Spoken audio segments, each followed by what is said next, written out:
All right, we're back again. I had a great discussion with black women last night about this very same video. This 1973 special report, Black Man, White Woman. And we're going to have a discussion tonight with a panel of black men about the same video.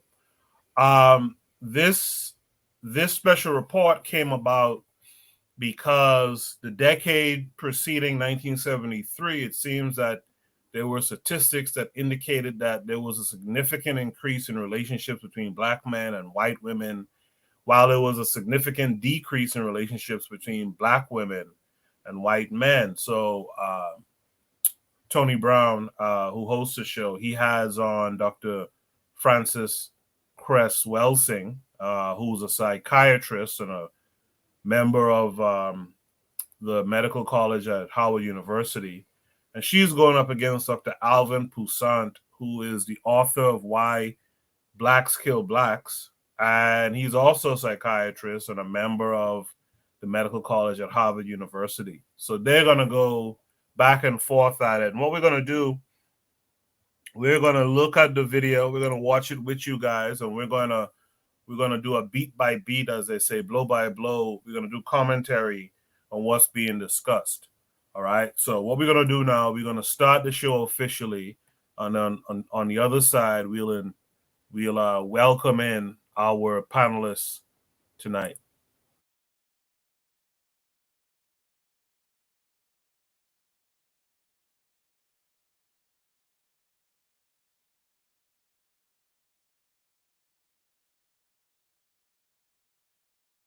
You are listening to the Bitter Medicine Podcast on KWAZ Radio.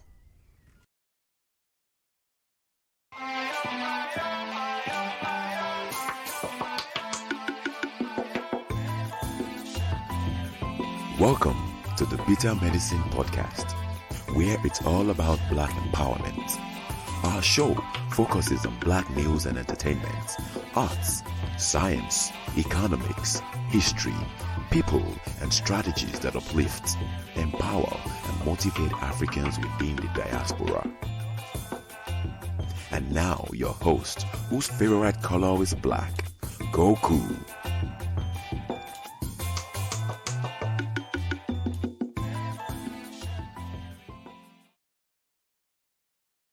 Welcome back to the Bitter Medicine Podcast. I am your host, Koku.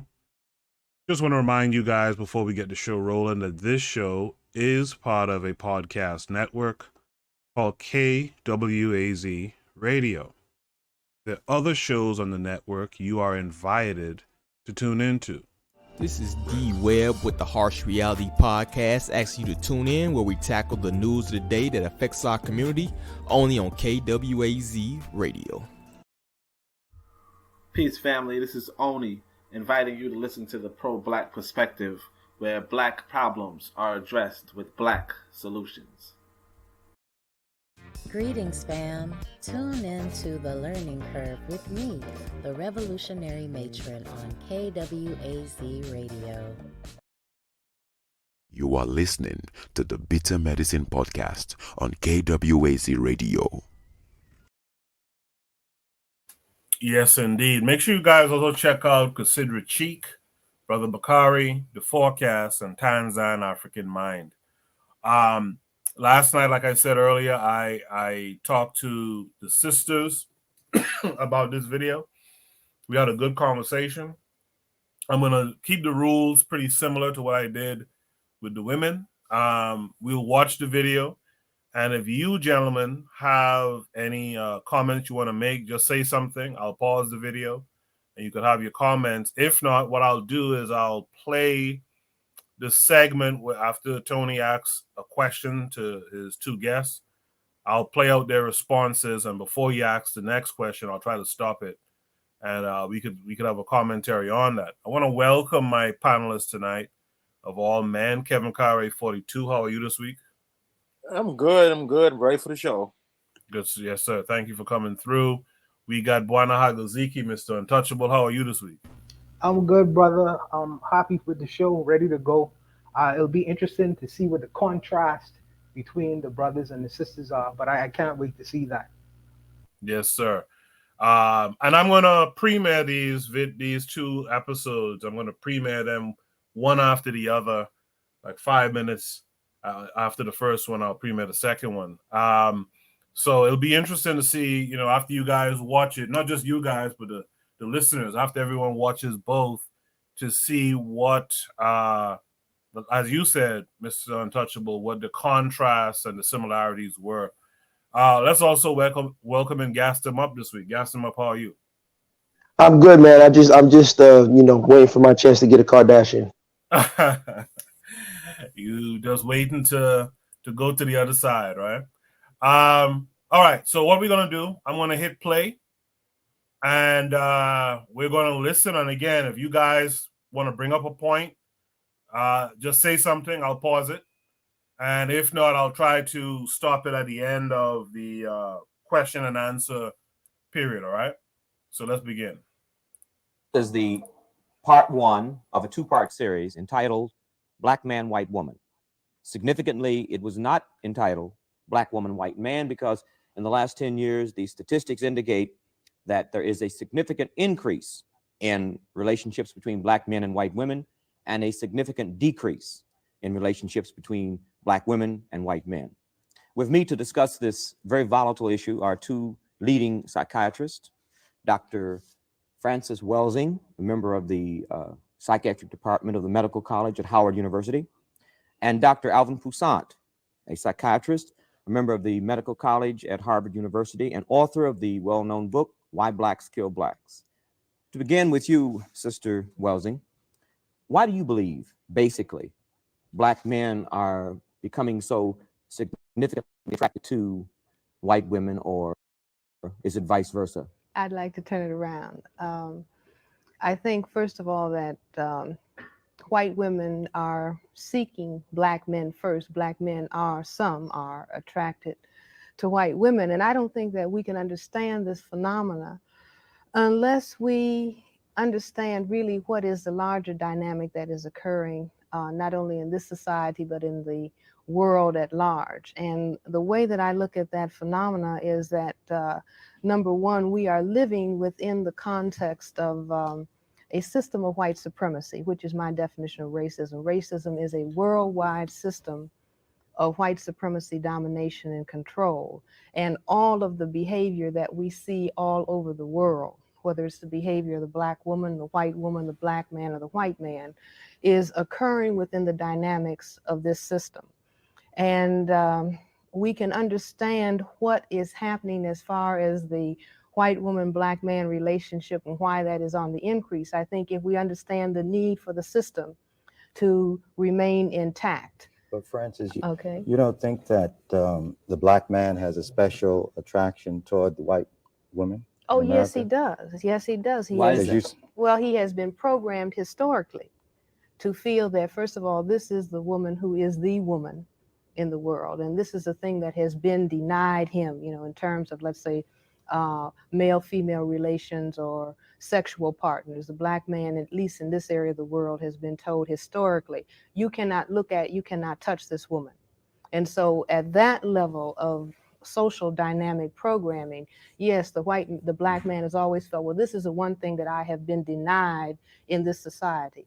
And so many Black men, I think, at one level, they are moving towards white women as white women move. White women are the major aggressors in this situation. But the Black man is playing his role because he says, well, this is a thing that I've been denied. This is the thing that is going to be the great equalizer.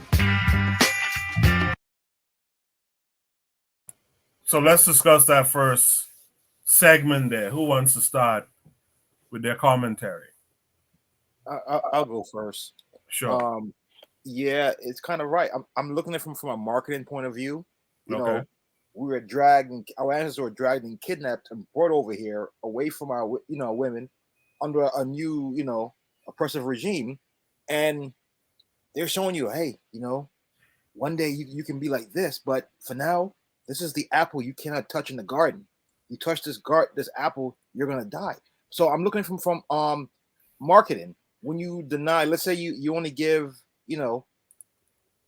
a certain amount of goods to a certain community, the other community is gonna look at it and say, hey man, I want that. The more you build up that demand, the more when you sell it, it's gonna explode. It's gonna explode in price. And that's what we're seeing today a lot, even with the athletes. To add to another point about that, Dr. Wilson made a good point. Like, though a lot of those white women, they jump at these men. Think about it. Either it's a sexual fetish, oh, I want me a mandingo, not me, but that's what they're saying.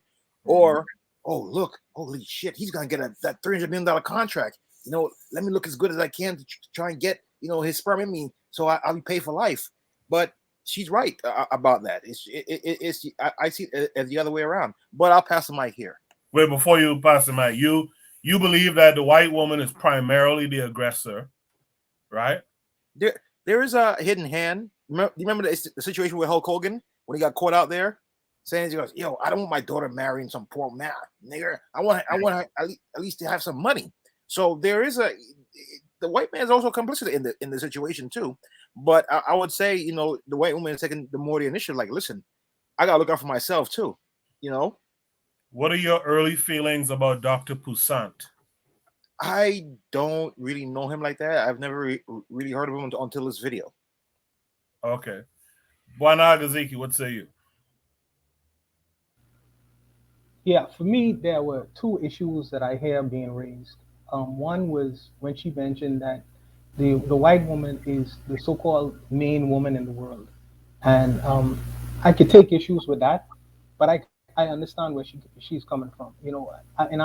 For instance, our first interaction, even from childhood, you play with the baby dolls, and the baby dolls are usually white with the blonde hair, and then you have this ultimate image of this virgin, this white pure image of Mary.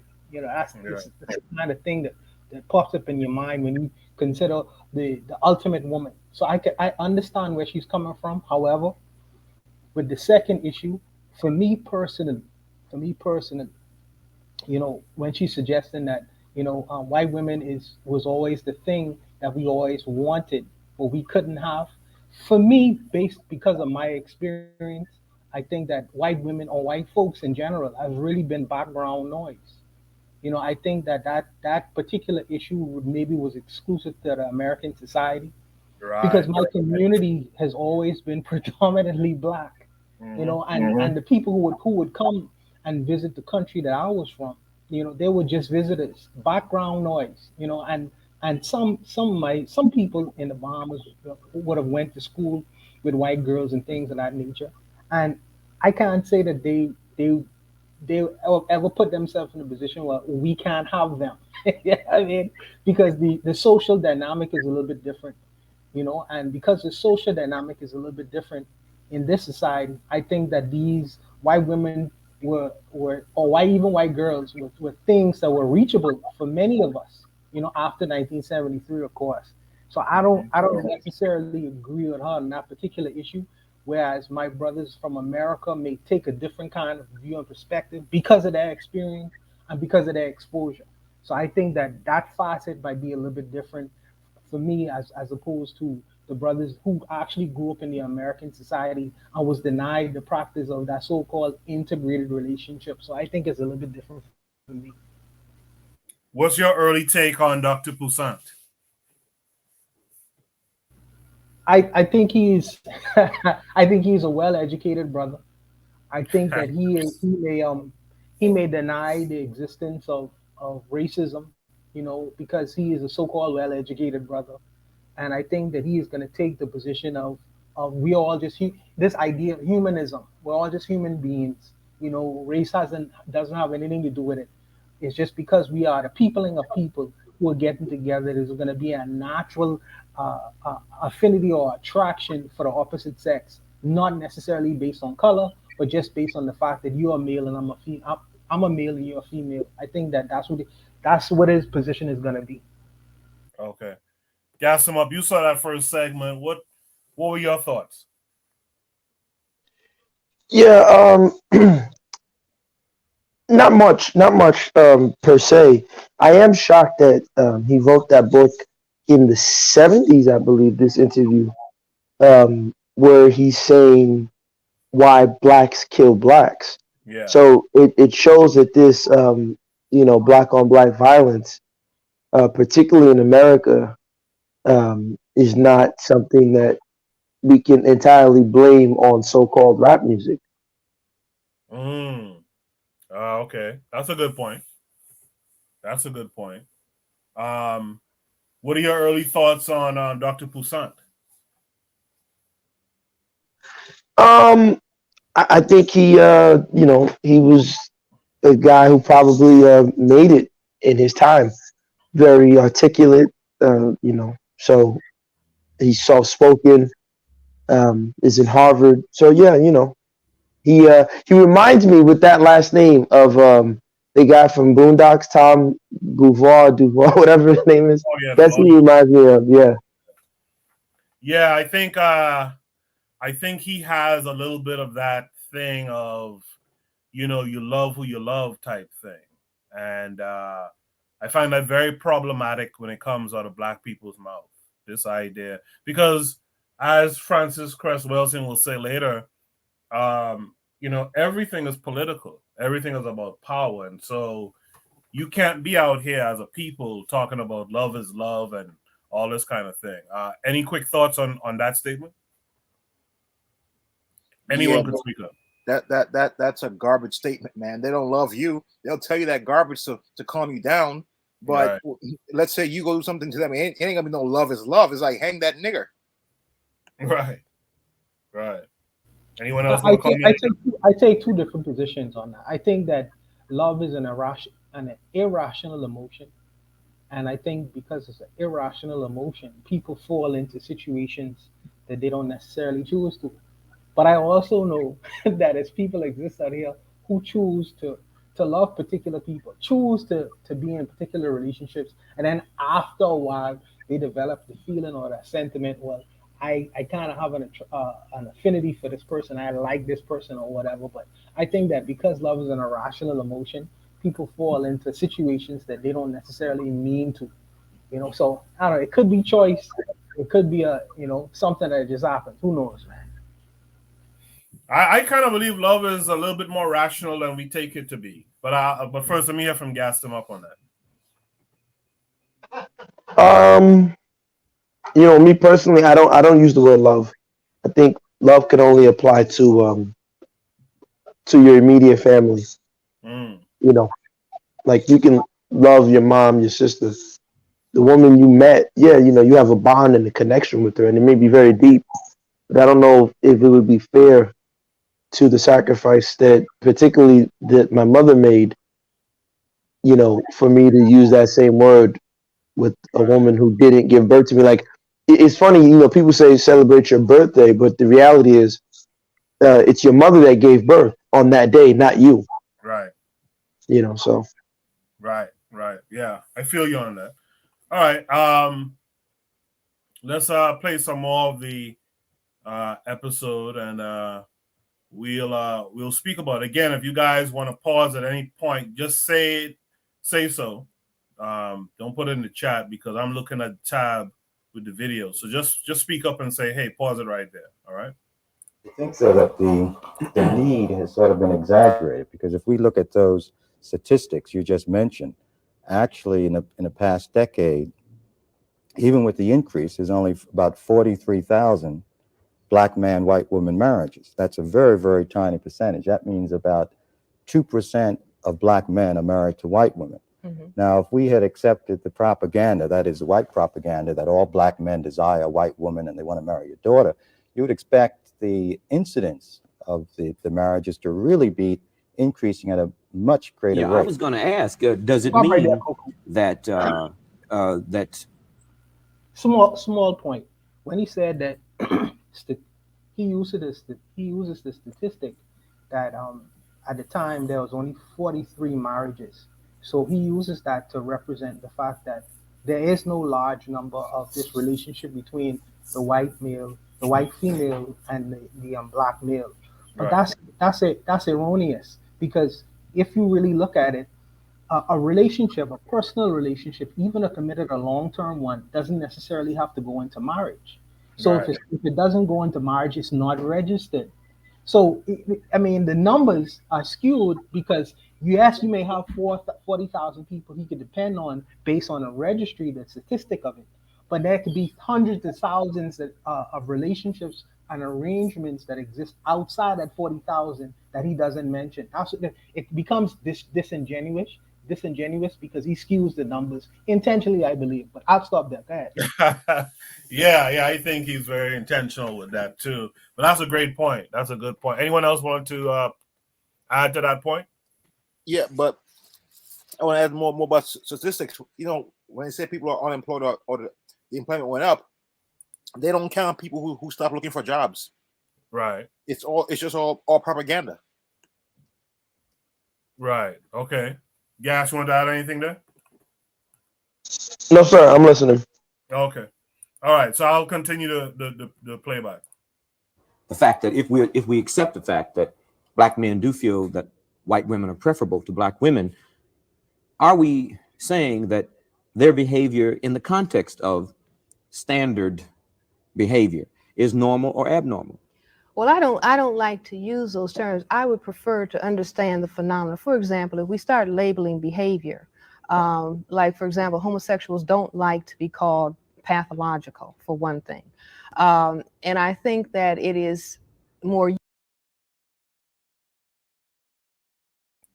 Sorry, I'll just pause here real quickly. I find it interesting, and I'm not trying to insinuate anything per se. I find it interesting that she paused there to have this conversation about homosexuals and not not liking the word pathological. And I wonder, this is just me, I wonder if there's a personal dislike of that term for her.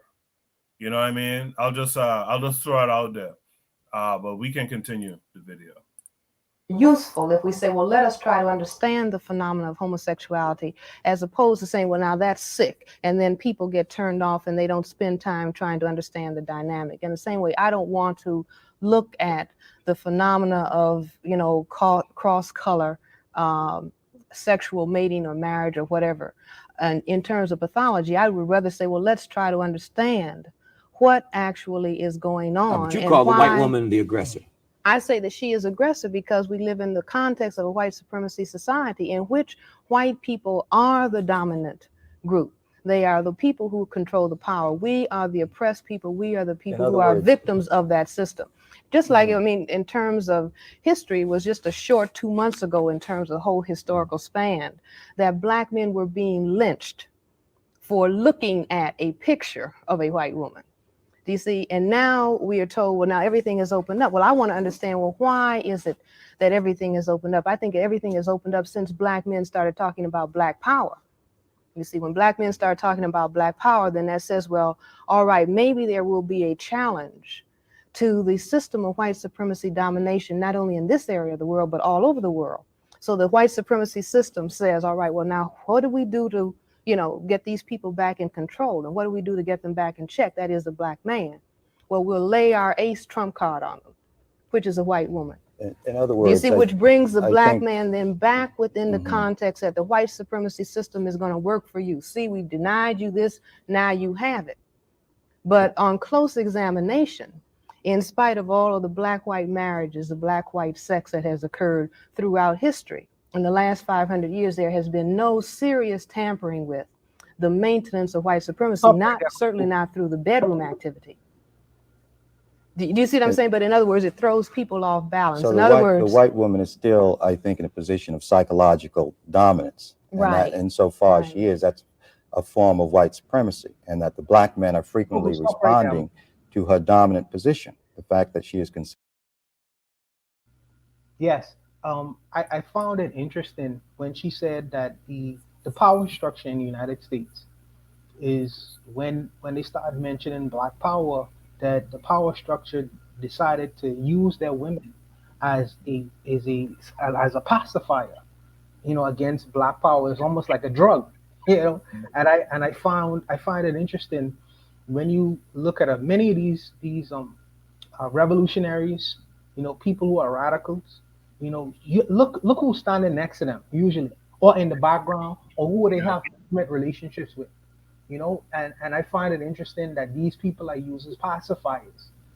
Either they are pacifiers or they get that information and they give it back to the so-called white power structure. And that's not fundamentally in the United States. They did the same thing with it was a revolutionary guy in the UK. His name is Darius X. I can't remember exactly what his name was, but I think that through the MI6 infiltrated the organization by using one of the women who was the daughters of one of the high officials in MI6 to infiltrate that Black Power organization and deliver messages to MI6. So I find it interesting that we are so it's almost as if we let our guard down when it comes to the white females for some strange reason. I really don't know what the cause of that is. I don't know. Maybe for Pete, but who knows? Anybody want to comment to what Mr. Untouchable just had to say? I'll say this. When I listened to that segment, I used to do research in with rodents, doing feeding behavior, and I understand that animals usually will have an aversion to something. If you have a rat in a cage, for example, and the rat goes to press the lever to get a pellet and gets shocked, you could actually create an aversion in that rodent to not want to press to get that pellet, even though hungry, right? And I'm trying to understand, how is it that if we were lynched and brutalized just looking at a picture of a white woman, I'm trying to understand, how is it then that we got this affinity for, this taste for, well, allegedly, I guess, and I guess allegedly in America more so, but how is it that the Black man in America has this taste for white women? Does anyone understand that? I'll say more propaganda again. Who's been telling us all this stuff?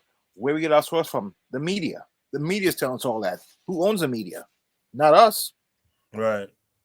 Bwana Hagaziki?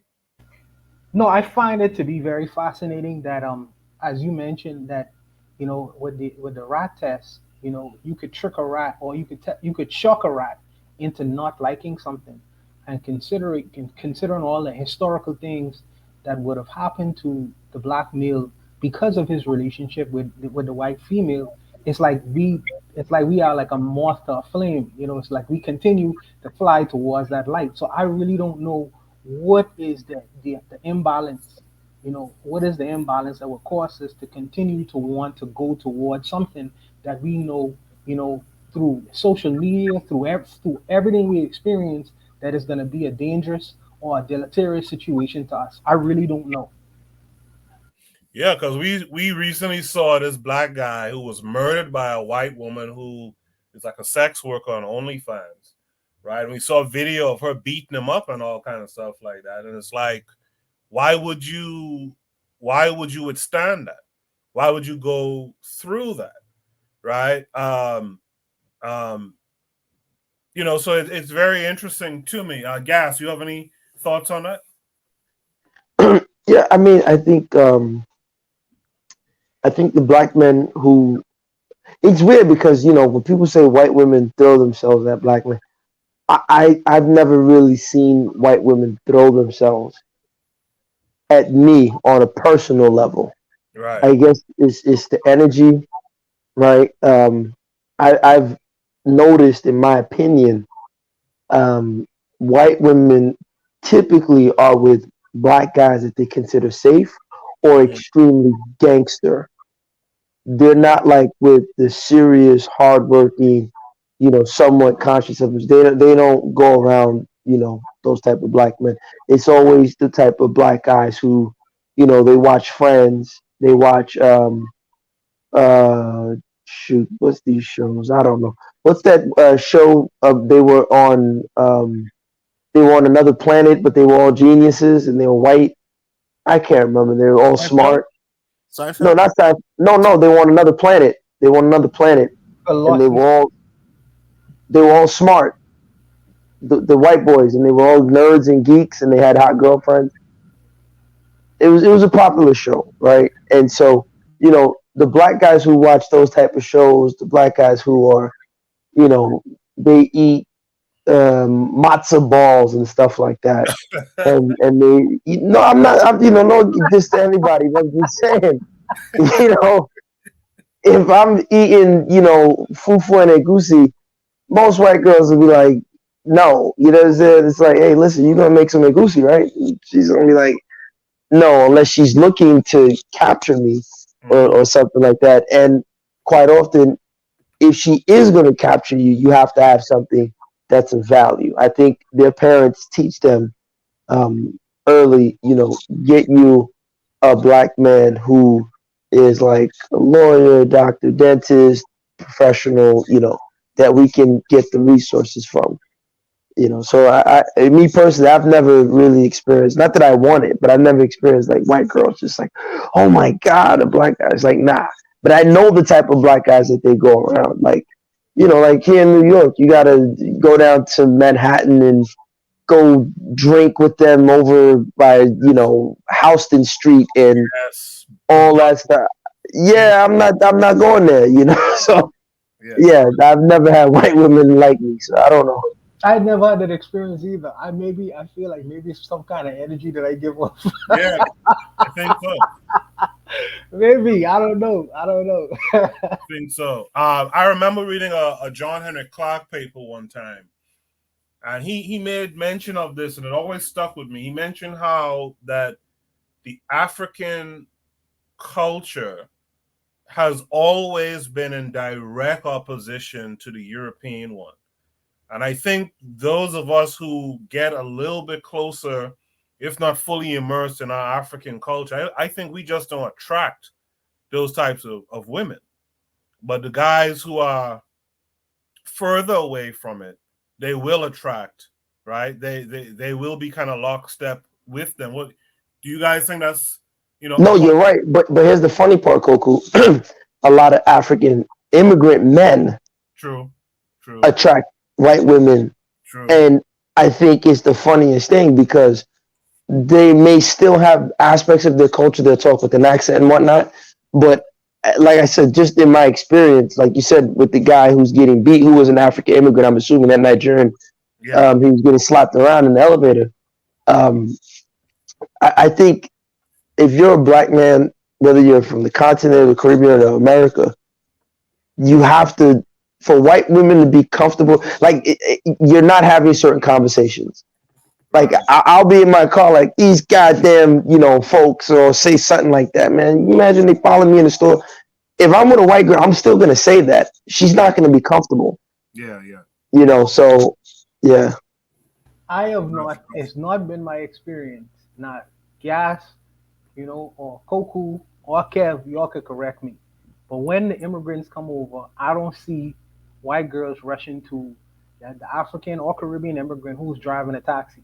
Usually they pursuing the guys who are in medical school or trying to become a lawyer, engineers, have that kind of situation going on with them. So I feel like the attraction is more or less based on money, as opposed to the fact that they just like them and they don't discuss these African issues. I think the white girls see the bag and they going after it. Yeah, I mean, great point. I can't argue with that. Yeah, I appreciate that. That's a good point. Thanks to both of you. All three of you, but Gas and Buana really kind of took me out of my folly because I was thinking, well, maybe it's an African this thing, but you're right. They do tend to run to African immigrants, and as Buana put it, usually the ones who have like some promise, you know what I mean? Or like Gas said earlier, especially if they deal with Black American type of men, they tend to deal with like real thugged out gangsters, ball players, folks who ain't really about nothing African in reality, Any last thoughts there from anyone? If not, let me continue the playback. considered a superior status object in society. But getting back to this point, well, let me ask a question before you move to that. Then, if we accept that, are we saying that the black men who marry white women are asking for dominance from a female? No, the black men who are married by white women. but the trend you continually. No, I think that they are looking for status. The black men are looking for status. The black men are looking for status, whether they are aware of it or not. In other words, as long as you have white supremacy domination any place in the world, whether it's Brazil, whether it's Hawaii, whether it's Japan, any place, you name it, that as long as the people of color are the people who are oppressed, then when a marriage occurs, in other words, the dominator says, I will pick you amongst the victims who I dominate to marry you, then the victim says, oh, goody, this means I'm in. Well, that's true, but if I can ask this question. Okay. It seems the way you are framing your analysis, that the almost total blame, if we can use that word, for interracial marriages is because of, one, white society vis-a-vis white supremacy. Seeking to maintain itself. And two, white women being the aggressors. You seem to be saying, and I'm asking a question, that black men are just blameless and they're sort of like the victims of something that they have no control over, or that they have no need to be married to a white woman for some perhaps pathological basis. No, let's say, for example. Let me pause it there and ask this question. So far, and you could even include your historical knowledge of Dr. Frances Cress Welsing. Do you think she's letting black men off the hook, as Tony Brown seems to think, or do you think she's sincere in her analysis that it's really white women who are the aggressors, and they're the aggressors? And she's going to talk about why they are the aggressors is because they want to kind of, they're having a nonverbal conversation with their mate. Do you guys think it's a case of that she's kind of caping for black men? She's kind of absolving them, those black men that get with white women? That's how I would gas them up. Can you say that last sentence in your question? Is she caping? I mean, basically, is she absolving black men who actually go with these white women? Or I don't think so. I think, like everyone, we're products of our times and the environment. I think at that time they were just fresh out of, like she said, the idea that you could be literally lose your life for a white woman accusing you in the wrong of something that you did not do could spell the end of your life. Not only your life, but many of the men in your town, they could lose their life. So I think maybe in that time it would be very, very hard pressed for her to fathom that, black men are looking for that forbidden fruit, and a lot of them probably were not. I think they probably were a little bit more aggressive at that time. So I think it's reflective of what she's observing as well, in addition to that. That's a good point. Bwanagaziki, do you think she's absolving black men of their part in it, or do you think she's sincere in her analysis that it's really not about black men so much as about white women being the aggressor? No, I think she is looking at this particular issue from a scientific point of view. And if you read the ISIS papers, she always talks about white genetic annihilation. And I think that her analysis is really coupling that with her ultimate conclusion of not wanting to be annihilated off of the planet and using black men as the conduit to carry on their bloodline. But let me also say this. When she talks about the issue of using black men using white women as a status symbol, I find that interesting. And the reason I find that interesting is if you go into any hood in North America, the Caribbean, anywhere, even in the UK, what's the most popular movies they watch? They watch Scarface, and they'll tell you about The Godfather. What was the downfall of both of those cats? You know what I mean? If you look at Scarface, and I'm sorry to use this movie analogy, but if you look at the movie Scarface came from Cuba, out of Cuba, Hispanic guy. And what is the first person well, the first love interest he had, he bypassed all them beautiful Cuban women, Latin women, and he wanted to get that white girl. He wanted that status symbol. He wanted to climb up, even though this woman was completely different, distant from her culture, distant from his reality. He wanted to couple with her, and ultimately, she was one of the people who kind of like ruined his situation. And one of the people. And if you look at The Godfather, and people say, "Well, he's Italian." Most Italians don't see themselves as white Protestant Europeans, wasps. And the Michael, the main person in The Godfather 2, he assigned himself with his so-called status symbol, who was also a wasp. She was an Italian. All them beautiful Italian women he bypassed. He decided to use his plain Jane wasp, white Anglo-Saxon person as the status symbol for him to climb up and escalate. And ultimately, she was the ruin of his situation. And I find it fascinating that these movies so prevalent, in the minds of many of us, that we still continue to play out the same pathologies as the movies we love, knowing that this status symbol that we love so much is ultimately gonna get us in a bad situation and have us in a bad way. I find that interesting, but maybe it's just me. Kevin Carter, you heard what Gas and Buana had to say. What say you? Yeah, I have to agree with Mr. Untouchable. Um, if you think about who the men she's really describing, she's not really going hard on the average black man that believes in the black family, the black nation. It's these guys that would sell their souls to get that, so-called for forbidden fruit. I've seen it many times, and what Mr. Untouchable said, it leads to a lot of ruin. Look at O.J. Simpson, a good example. He had a beautiful black wife, left her for a white woman. Look where he is. I mean, there are other tales. Kanye West. Yeah. Or before him, what's his name? Lamar Odom. Yeah. But as I say, it's she is not taking any sides here. She's a scientist. She looks at the facts and things, and the facts are not emotional. The facts are just the facts. But as I said, it's a lot of these men in our community, and not a lot. Not so small person that they always want to go out and go after those women. That's on them. Remember that guy I told you about that used to go to our school, right? The one that mysteriously drowned. Yeah. Yeah, he was. I think he was dating one of them, and look what happened to him. Yeah. But I'll pass the mic here. Yeah, it's a very interesting thing. You and Gas mentioned the Kardashians and Lamar Odom, for example.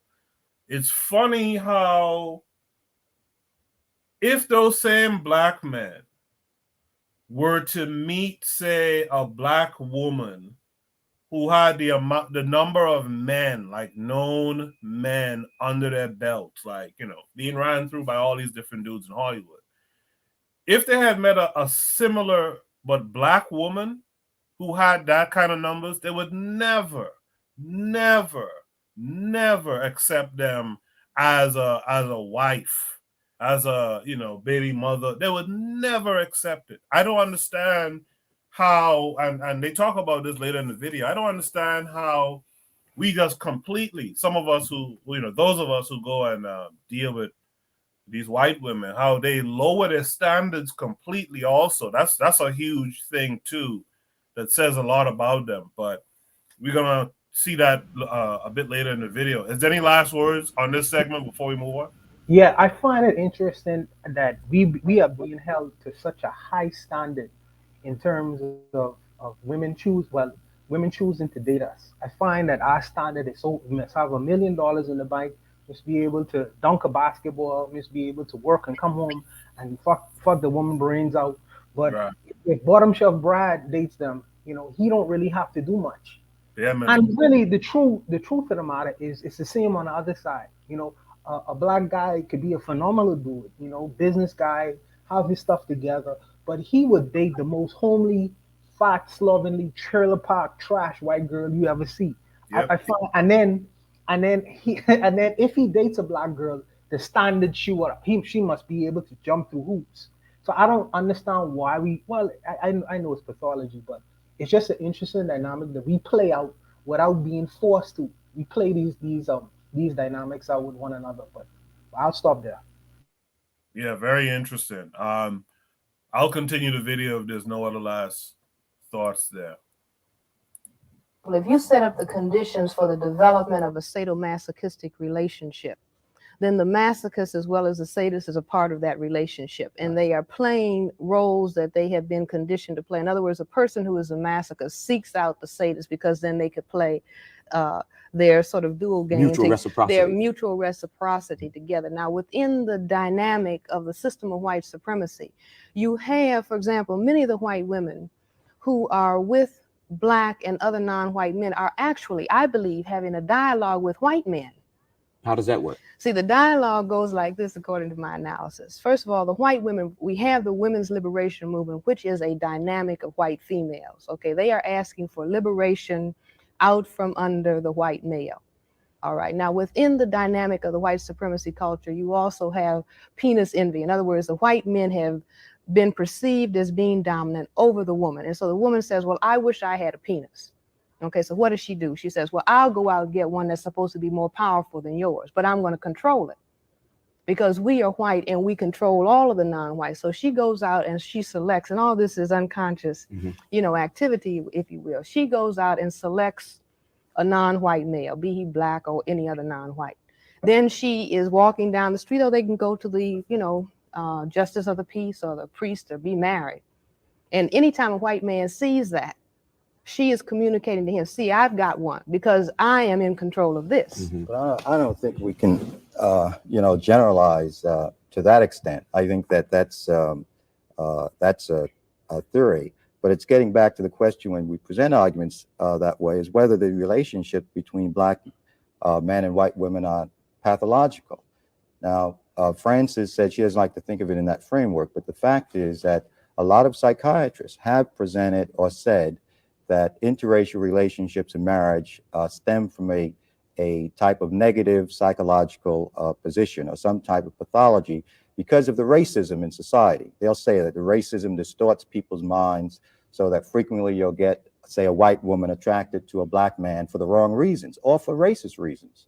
She may see him as inferior, that might turn her on, or she might see him as a Black stud, that may turn her on. All of these are racist perspectives. Or the Black man can get attracted to the white woman because she's supposed to be superior and he wants to be part of that whiteness. In other words, she's sort of anointing him or helping him to feel a sense of self-worth by his involvement with her. Well, I wouldn't argue with any of that. But at the same time, I think that we can't say that this happens with everyone. And even if it does happen, that this is pathological.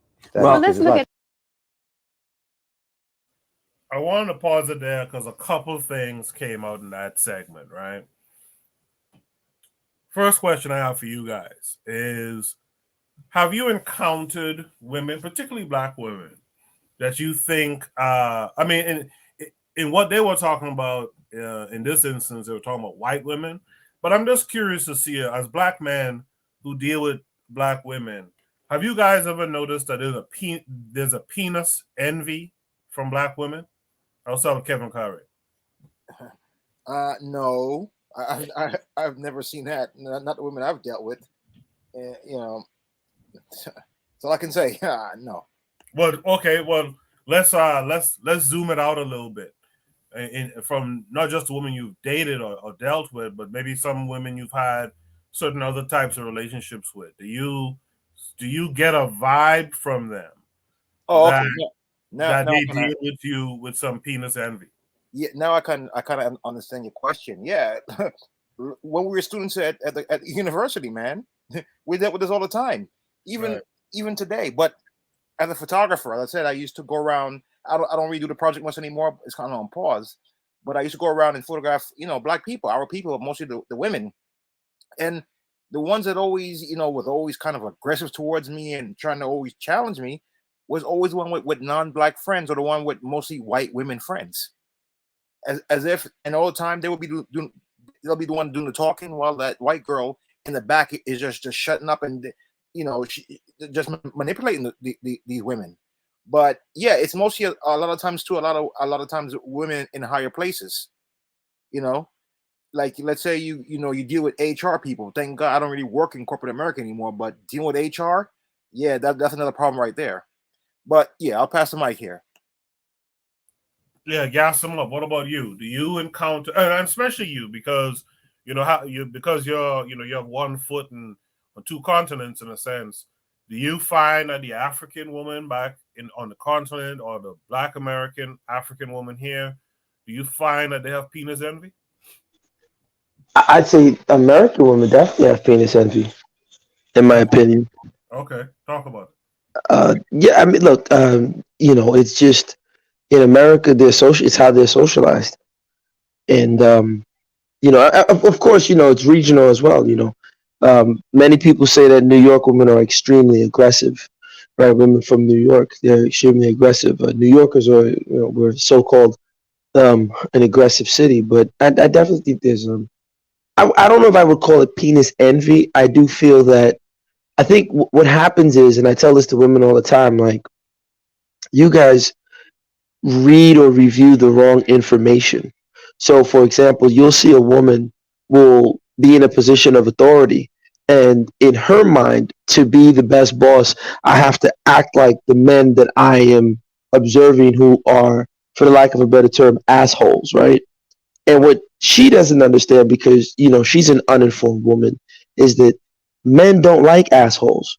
We only tolerate them because we don't have the power or the ability to get rid of them.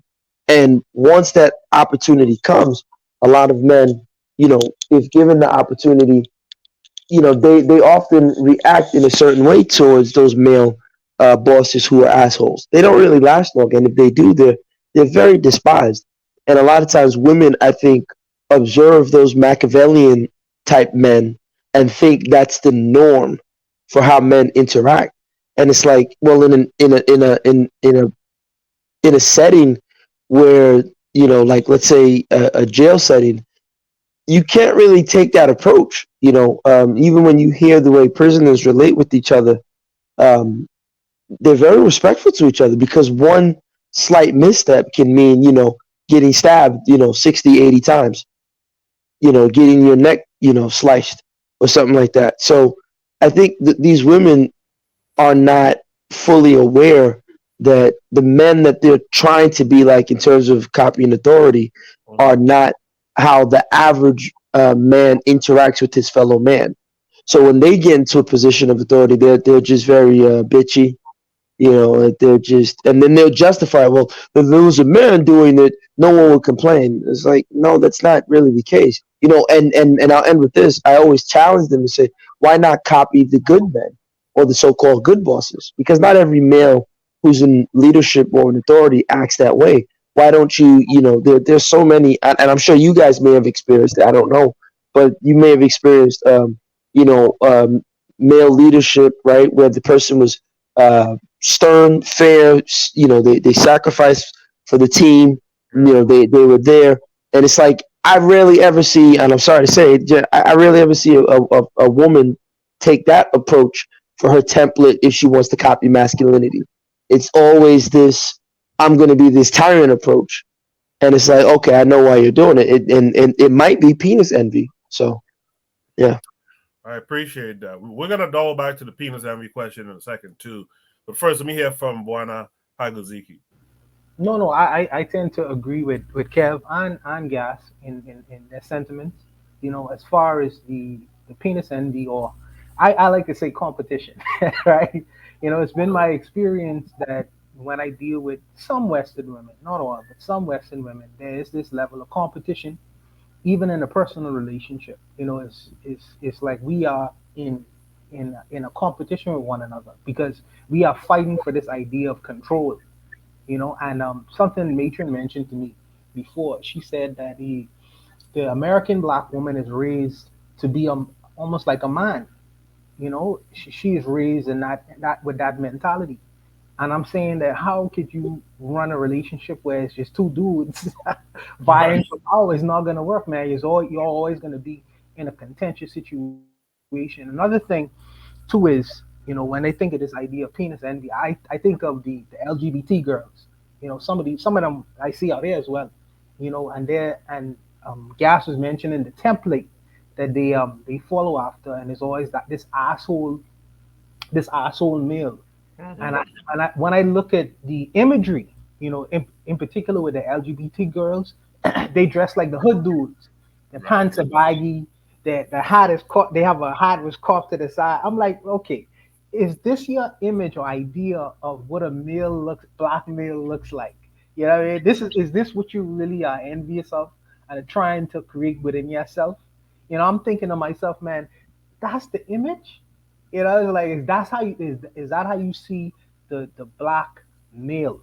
Because that's just one version of us, and for me, that's really a guttural version of what a black male is. So I think it's unfortunate, but I think that they do some do have this idea of penis envy, and it exists not only in the heterosexual female space, but the LGBT space as well. It's just how it's perceived. It's interesting. It's interesting to me that this conversation of penis envy is framed as white women having penis envy of their men because they're having this non-verbal exchange, right? They want to be treated better and treated equally by their men. But when I listen to you guys, and I agree with what all of you had to say, black women aren't carrying out this penis envy because of mistreatment or something from black men. And I find but according to them, they will tell you that they have been mistreated. That's the problem. I hate to cut your wisdom, brother, but I was on another platform and a sister launched in, and I've been hearing this since university days. Like black women have the same, color purple speech. All my life I had to fight, and it's just like, okay, at one point, so we're of the position like, where's the abuse? And they have all these anecdotal experiences of some uncle or some brother or some guy. I'm sorry to say sometimes, or dare I say these mythical, black patriarchs. And it's like, where is this? Like I was at a conference one day and this Indian girl said, you have, what did she say? I have privilege. I said, listen, look, if I have it, please come with me to Bank of America so I can get these business loans because I want it. I'd take it and go straight to Nigeria, but I don't know what privilege you're saying I got as a black man. Like, what are you talking about? But in their minds, they've been convinced and funny enough, since The Color Purple, because I did deep research on that film. It's historically inaccurate. Like the narrative that they painted of the abused woman. Yeah, it's just not. It's not based on any historical analysis. It was all in the mind of Alice Walker. She had nothing to back up that these women were getting beat. There's nothing there. Like she never said, "Oh, I looked at these," because even the time frame of that film, there weren't that much on black statistics. There wasn't that much on black statistics, so there's no way you could have really gotten accurate representation of what black women were going through in their home with their black men. And so it's just like, where did she get this idea? But again, we look at who produced the film for her. So she wrote it, but then who turns it into a film? And I'll end with this, just like Tina Turner, right? She grows up in Nutbush, Tennessee, but as of today, she has a British accent as if she grew up in, Lancaster or some stuff like that. I don't know England, right? And ironically, the whole time we thought she was married to Ike Turner. She was never legally married to Ike Turner. Right. So there was nothing tying her down. So the whole thing was a charade. Like, what divorce? He never married this woman. That's why she said, I don't want anything from him. I only want his name. Because if you think about it, she didn't have a legal right to get anything because he never married her. They had some sort of paper that they did in Mexico, but they never got legally married. Yet, and the mother, her mother-in-law, and the sister went to Ike Turner's funeral. Said he was the best son-in-law we ever had, best brother-in-law I ever had. Really? Yeah, Google it. Listen, it's hilarious. Yeah. Wow. She said, that Tina is a liar. Like that's what I'm saying. Tina has a British accent. I mean, listen to what Judge Joe Brown says about Tina Turner, but I'll stop there. Wow, you just made me. I will have to go look this shit up after we finish this recording. You just blew my mind about that stuff. But I'll I don't think I got Buana Haguziki on this one. Like, do you think that do you think that historically white women would have this so-called penis envy because of the mistreatment by their men? I think it's possible, but for me to get in the mind of a white female person, for me it would only take a psychologist to do that. Yeah, that's an impossibility. But what I would say is this whole argument, in particular with the black females, and I don't speak for them as well, but for the black females, this whole idea of being mistreated, this mistreatment thing. Okay, if I have not personally mistreated you, I do not want to be lashed or licked with someone else's stick. If your father beat you, if your boyfriend beat you, rape you, whatever, if these people have harmed you in any way, my suggestion is you see counsel, you see a psychologist, you take some medication. But you can't label me or put a stick, beat me, or put a label on me that I have not earned. And I find that there's a sweeping brush that some black females, not all, put off on black men that is unjustified. You know what I mean? You cannot accuse me or label me as guilty for something that I haven't had no hand in. So I think that my suggestion for women like that, with this whole idea of mistreatment, in particular by black males, is they need to seek health counsel, some medication, even white Jesus, whatever works, but don't beat me with someone else's yardstick. I don't like that. I don't like to be labeled as that, and I don't think that it's fair to put the onus on these situations on brothers who have never been in an arrangement where the female has been mistreated. I would say that. I appreciate that. Let's welcome in our boy Azuliism. How are you this week? Yo, what's up, man? I'm good. What's going on? Good. I know you just read, so you haven't seen the segment that we were looking at, or maybe you saw it previously and remember it.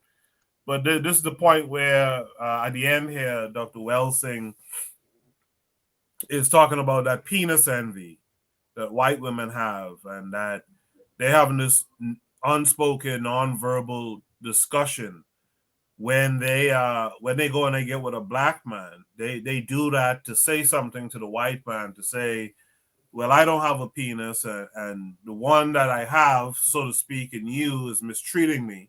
So let me go get a black one, but this time with the black one, I get to control that. Do you have any feelings about that conversation? That's too much for me. Like, I don't believe it. She's saying that's what they're saying subconsciously. Yeah. To their I don't believe that, bro. I don't know. Maybe subconsciously they trying to upset their man because their man has been mistreating them. So they say, I'm gonna go get this, but at the same time I'm controlling him. I don't know, Coco. That seems like pretty far-fetched. But she also adds the idea is that because these white people just believe. hold on 1 second.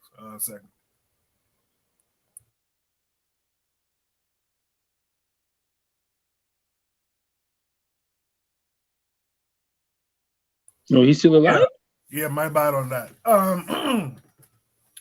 Anyway, the question is, no, the thing is, she's saying that white women or white folks, men and women, they believe they control everything anyway. That's just a part of whiteness. So in this white woman's belief, well, since this white man ain't gonna treat her right, she'll just go get the black man, and it's understood that she controls this black man. And so, but this is why it doesn't make sense, because her man will disown you for doing that. So how does that benefit her? If she goes to show I could get this, so I could control him, but the man is the one that controls the society, where does that leave her? She's still right back in the same place, if not worse. Well, not necessarily, because because she has the belief that she controls this black man, right? This black man is going to worship her. This black man is going to treat her the best, do his damnness in life to make sure that she has. But in social standards, social, economical, where does that leave her? She's at the worst. She's worse. Not necessarily. I know some situations where black men are married to white women and they're completely carrying them. They're completely carrying them and giving them a life that's equitable to any life some white guy would have given them. Okay. Are we talking about now, or are we talking about back then when she was talking? Well, I was talking about now, to be honest. At the end of the day, I don't know.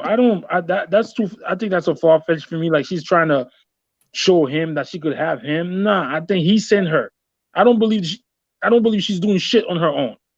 I think because it doesn't make sense. So at the end of the, so you date the black guy to show him that you could get a guy and you controlling him. I think that's far fetched, man. I don't know, man. I'm not on that page yet, I guess. But Azuli, all women control men for the most part. What? Stop. So wait, Azuli, are you saying that the women don't control you? Think about it, Azuli. We go from our mamas and our grandmamas to, the women in the house. I mean, that's what happens, Azuli. To wife, the daughter. Yeah. Are you gaslighting me right now, Gas? Listen, Azuli, we go from mama and grandmama to wife and daughter. Yes or no? But what happened to father? I don't understand. Okay. When I say control, I think I understand what she means. It is like, I don't think I've ever seen. Only time, I'm be honest, only relationship I've ever seen between a black man and a white woman where the black man had control is the Lonzo Ball, is the Ball family. That's the only black man I've ever seen that had that, what's the word? Aggressiveness, bravado, that chutzpah or chutzpah, whatever they say, in terms of how he and his swagger. And I'm not in their home life, but from some of the videos I've seen, every other thing I've seen with look at Kanye.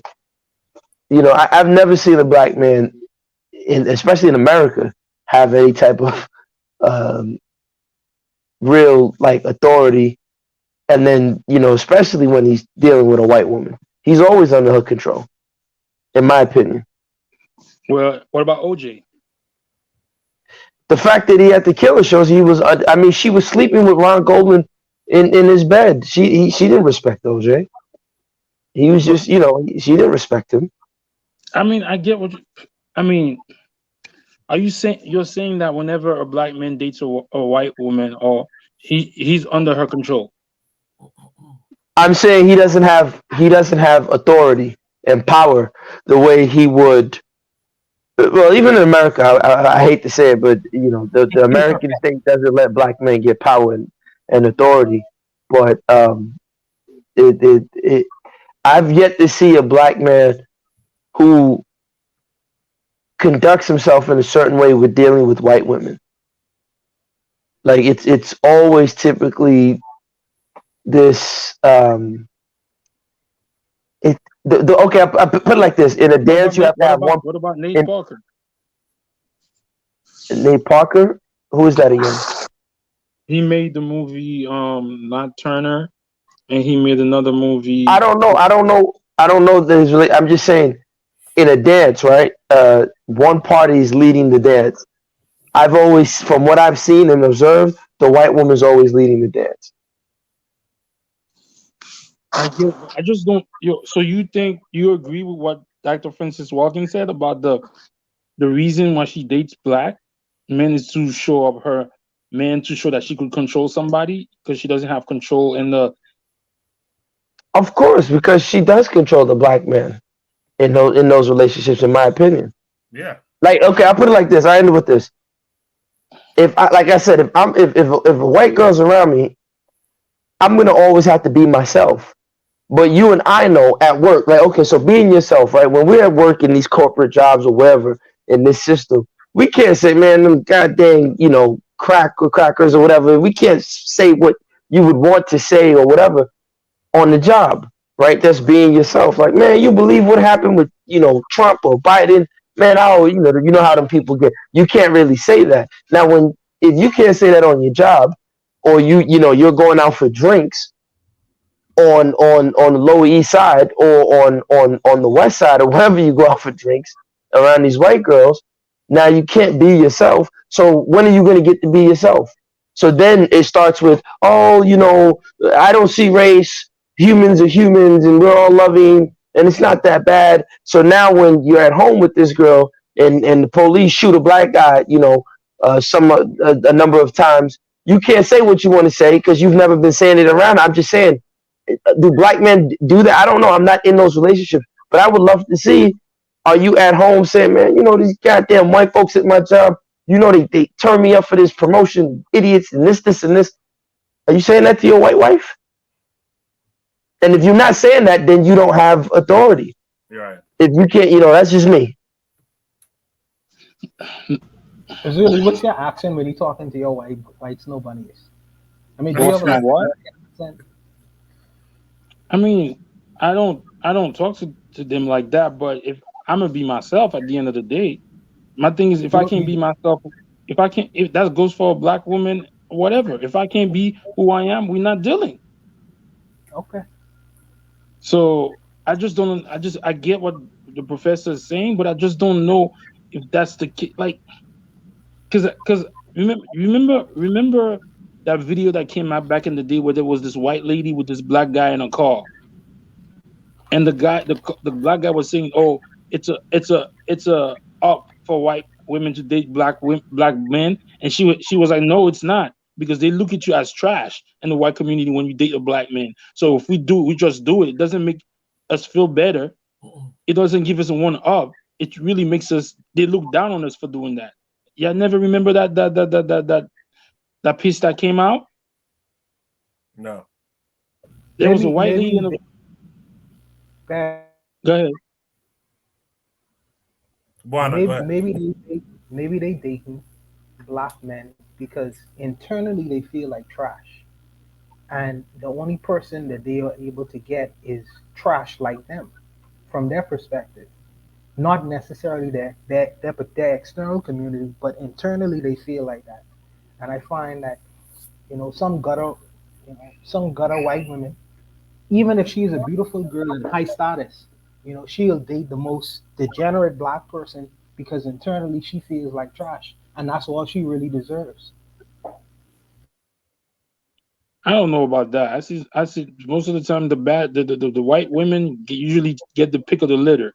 So I don't know what we talking about that they take the most trash black men. I've seen them. I'm not saying the hillbillies and the Pookies and Ray Rays don't mess around, but I just don't know. Like it seems so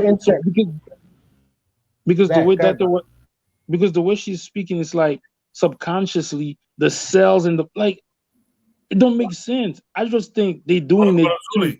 Razuli, sorry, but the pick of the litter that you mentioned, that's an economic thing, right? Like that's what I mean. Yeah, because they actually, as we discussed before you came on, they actually tend to deal with black folks who have no connection to their tradition, no real knowledge of self type stuff, which includes a lot of folks who have, money, to their name.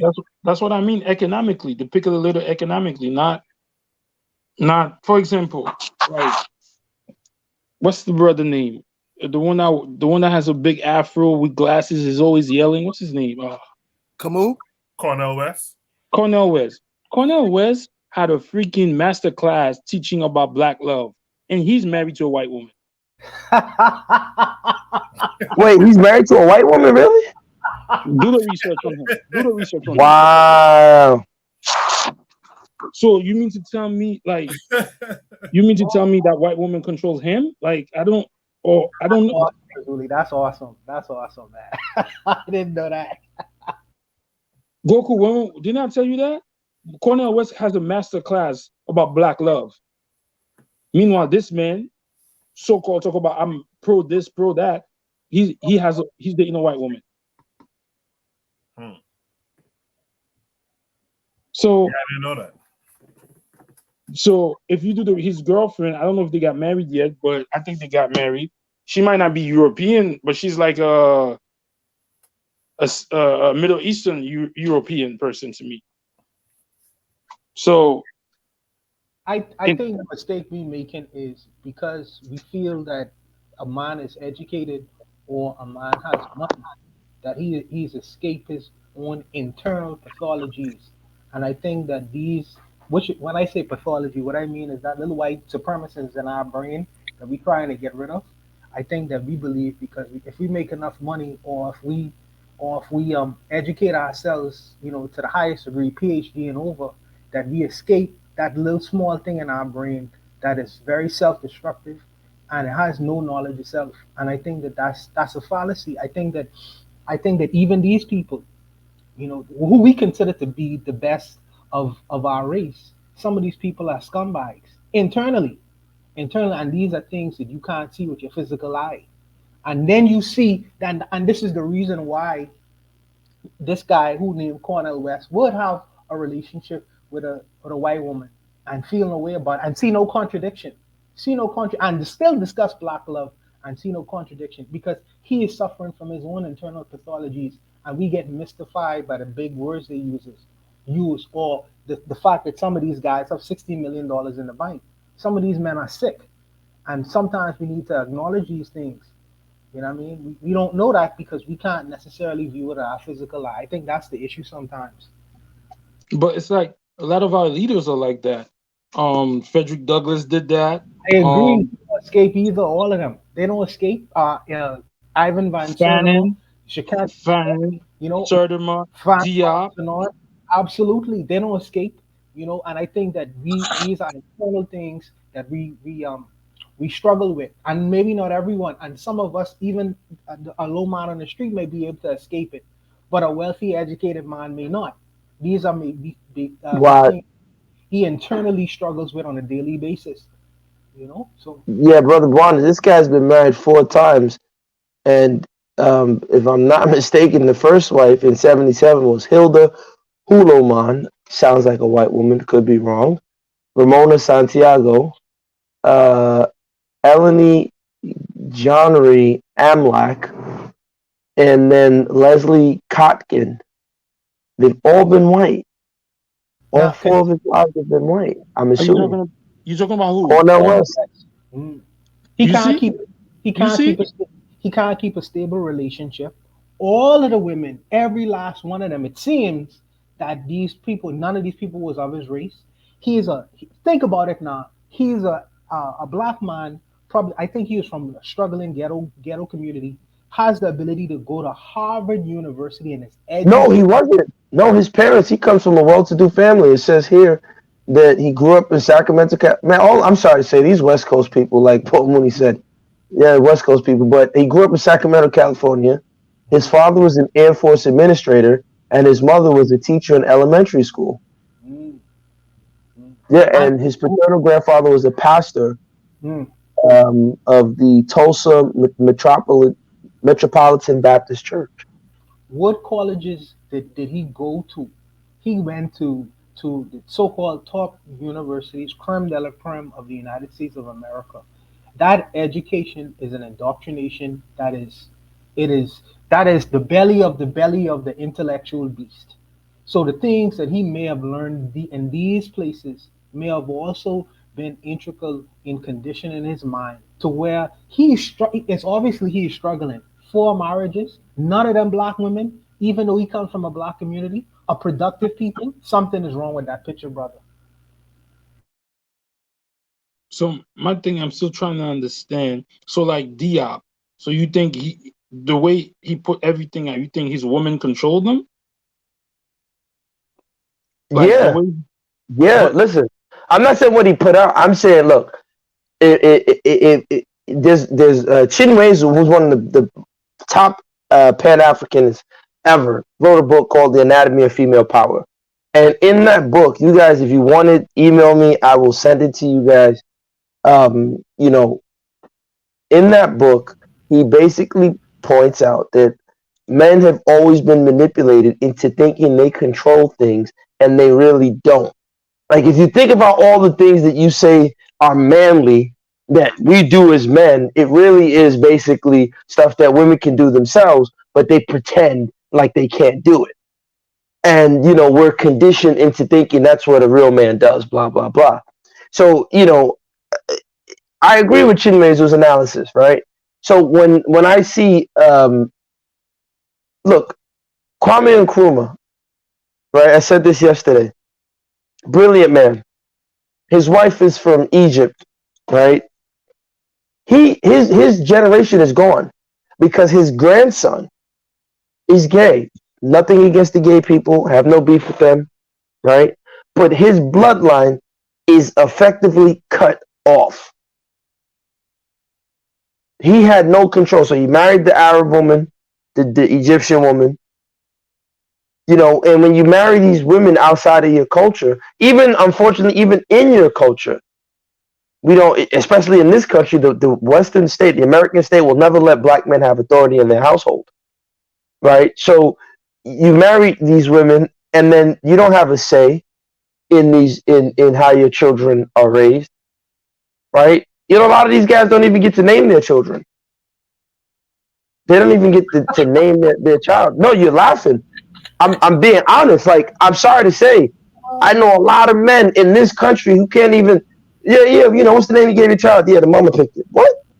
yo, The mama picked it. What do you mean the mama picked it? yo, Gas, what you just said, right? Coco, 'cause I used to date this young lady, right? And I had a name that I said if we had a child, I wanted to name my child that. Yo, Shorty told me no. This is what I'm Shorty said, saying. Shorty said nah.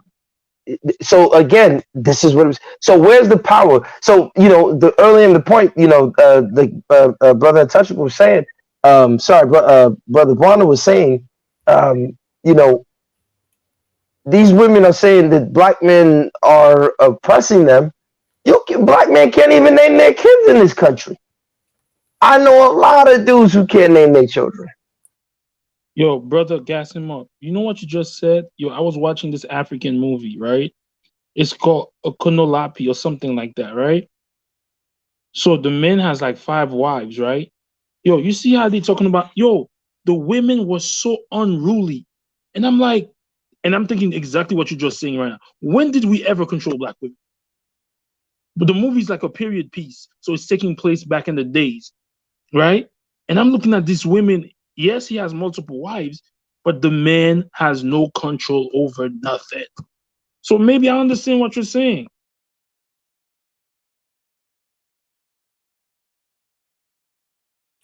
Let's I'm trying to remember. Was there anything else said in that segment that was of importance? I don't think so. Let's move on. Let's continue. And again, if you hear something you want to address, just tell me to pause, and I'll pause it. It this way. Let's say, for example, white men and white women have many difficulties in terms of marriage. All right. I mean, there's a lot of alienation that is going on just within the white group itself, within the whole total context of the white supremacy system. Black men and black women have serious problems in terms of the marital relationship. Now, either we say that all of these people are sick because of, various problems, or we can say, well, now let us look at the total behavioral phenomena that is occurring within a social system. Let's not bother to label it, but let's begin to understand what is happening. Do you see what I'm saying? Because there are many, many problems. I wouldn't want to say that I don't think it's useful. At one level, we can say, all right, these are pathological relationships, the problems that Black men and Black women have. Or we can say that the problems that white men and white women have are pathological. But I don't think that society is because once you say pathological, then which means sick, then people who can be helped by understanding the dynamic, they're turned off because they don't want to be labeled as sick, but they may want to understand the phenomenon. Well, for purposes of analysis, let us assume, like, let's say everybody who comes to a psychiatrist doesn't want to be labeled as sick. They say, I have a problem. I don't understand how I am relating to this other individual and the product that we have that I don't want. Let me help me understand it so I can straighten it out. And this is where I'm coming from. I don't want to create a big thing. At the same time, though, I think we can recognize certain things that, I don't know if we want to call them sick, but that are distorted. For instance, I've seen Black men married to white women, and essentially they hate other Black people, that they have sort of joined the oppressor and are actively anti-Black. And they'll an expression of self-hate. Right. That's right. It's an expression of self-hate for them to marry a white woman. But now, on the other hand, I see some Black men who are married to white women who remain militantly Black. Well, couldn't that be a defense mechanism? But there's a contradiction. But being militant, let's deal with this. Some of our most revolutionary Blacks have white women. Now, many Blacks suspect, and it's an open secret, that their militance is simply a defense mechanism so that they can deal with their need for a white woman. Well, but look at. No one requested it, but I have to pause there. Do you guys agree with what Tony Brown was saying there? That militant Blacks are militant because of their need or desire for a white woman? Or Zulia, what say you to that? He's saying that Black militants are militant because of the desire of need for white women. That's pretty much what he was saying. Yeah. That makes no, like, I don't understand. I could never understand that point. What is that? So are they saying because I get with a white woman, I'm fighting the power? To me, they're saying that. Yeah. Pretty much they're saying, if you get with a white woman, then now you're super fighting the powers that be type person now. You know that it's a defense mechanism, I guess, to kind of dissuade people from criticizing them. You know, for marrying white. We've known some people like that in university too. And I think, it was a Black man who was married with a white woman. I think you know who I'm talking about too. I do get a little of that from some of these men that, what's the guy, Childish Gambino. Remember, he was getting criticized for trying to be super pro-Black, but people had to point out he had a white woman. I do think they do that kind of thing, that some of them do that kind of thing as a mechanism to kind of ward off the criticisms, Hold up. The only way I would say is that if somebody is Black, is pro-militant, maybe they marry a white woman to show the powers that be that they're not like the spook that's side by the door. If that's how they saying it, I don't, because to me there's nothing more powerful than having yourself, dating somebody that you could create your own self out of. So I don't get what he's saying. That doesn't make sense to me. Yeah, how do you feel about it? I mean, Cornel West is proof of that. I think that back in the day there was this guy from the Panthers. I think his name is Eldridge Cleaver, Soul and Ice Eldridge Cleaver. Yeah. And I think that it was his contention that first of all, he was trying to advocate for raping women, in particular white women. And I think Black women. I think so, but I think that white women in particular, his contention was to have a sexual relationship with the white woman is like getting access to something that is prized by the white male power structure, and not only getting involved in a sexual relationship, but producing a child from that experience, creating a colored child is basically annihilating them, for for lack of a better word. You know what I mean? So I think that that's where some of their contentions lie, or some of their intentions lie in having these kinds of relationships with them. But for me, I just think, as Tony Brown was suggesting, that it's a cover because it's really just satisfying or satiating that interest, that you had long ago because you want to have Becky or have Becky as your girlfriend. I really think it's a cover.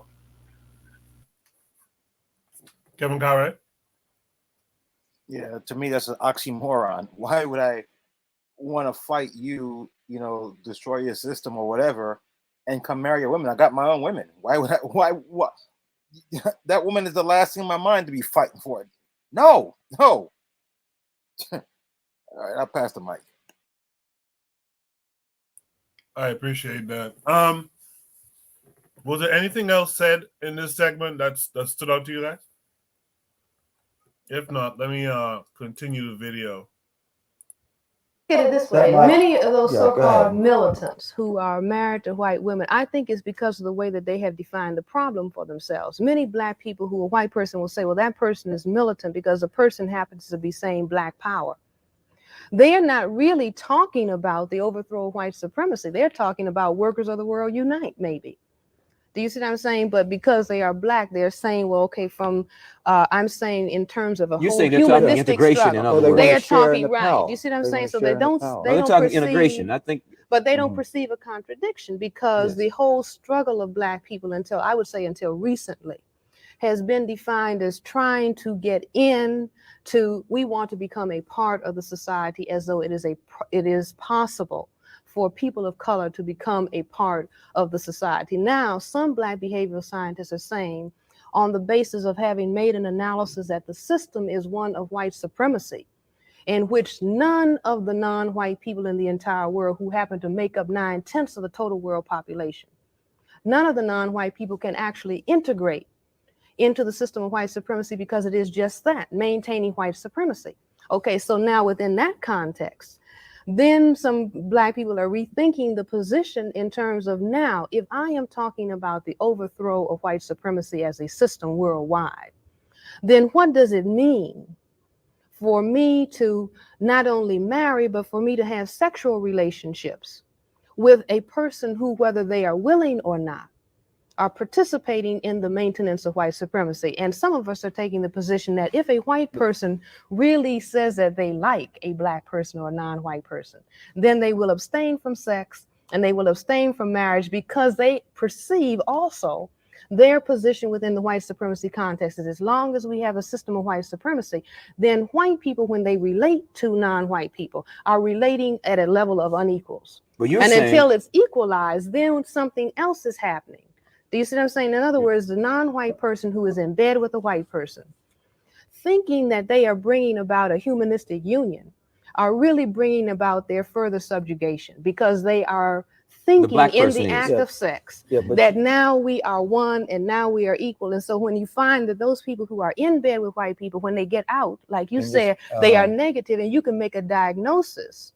If you see a black person being very, very negative when they are, with other black people. This is in all cases? I mean, you're sort of making a political. Okay, but you're sort of making a political statement. But you have to agree. I'm saying that the act of sex is a political act. Do you see? Mm-hmm. Just like when every other between act. People of blacks and whites. Every act is a political act, because when people relate, they are always relating on the basis of power.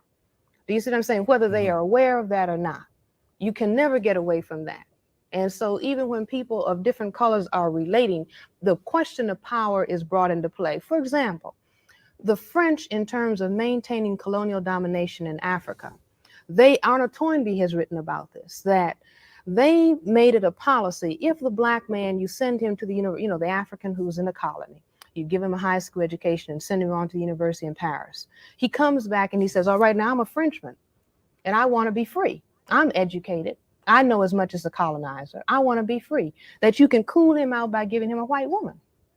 Do you see what I'm saying? And we see certain phenomena going on in the society today where black men who are married to white women are being given positions that black men who are not married to white women are not being given. Why? Because the white system perceives that that is a safe individual. Why? Because it is not only compromised in bed, but he is psychologically compromised.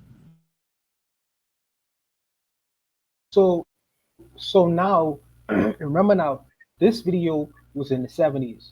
So the standard was for a safe Negro, you had to be in some arrangement with a white female, and for females with a white male, for safe black people.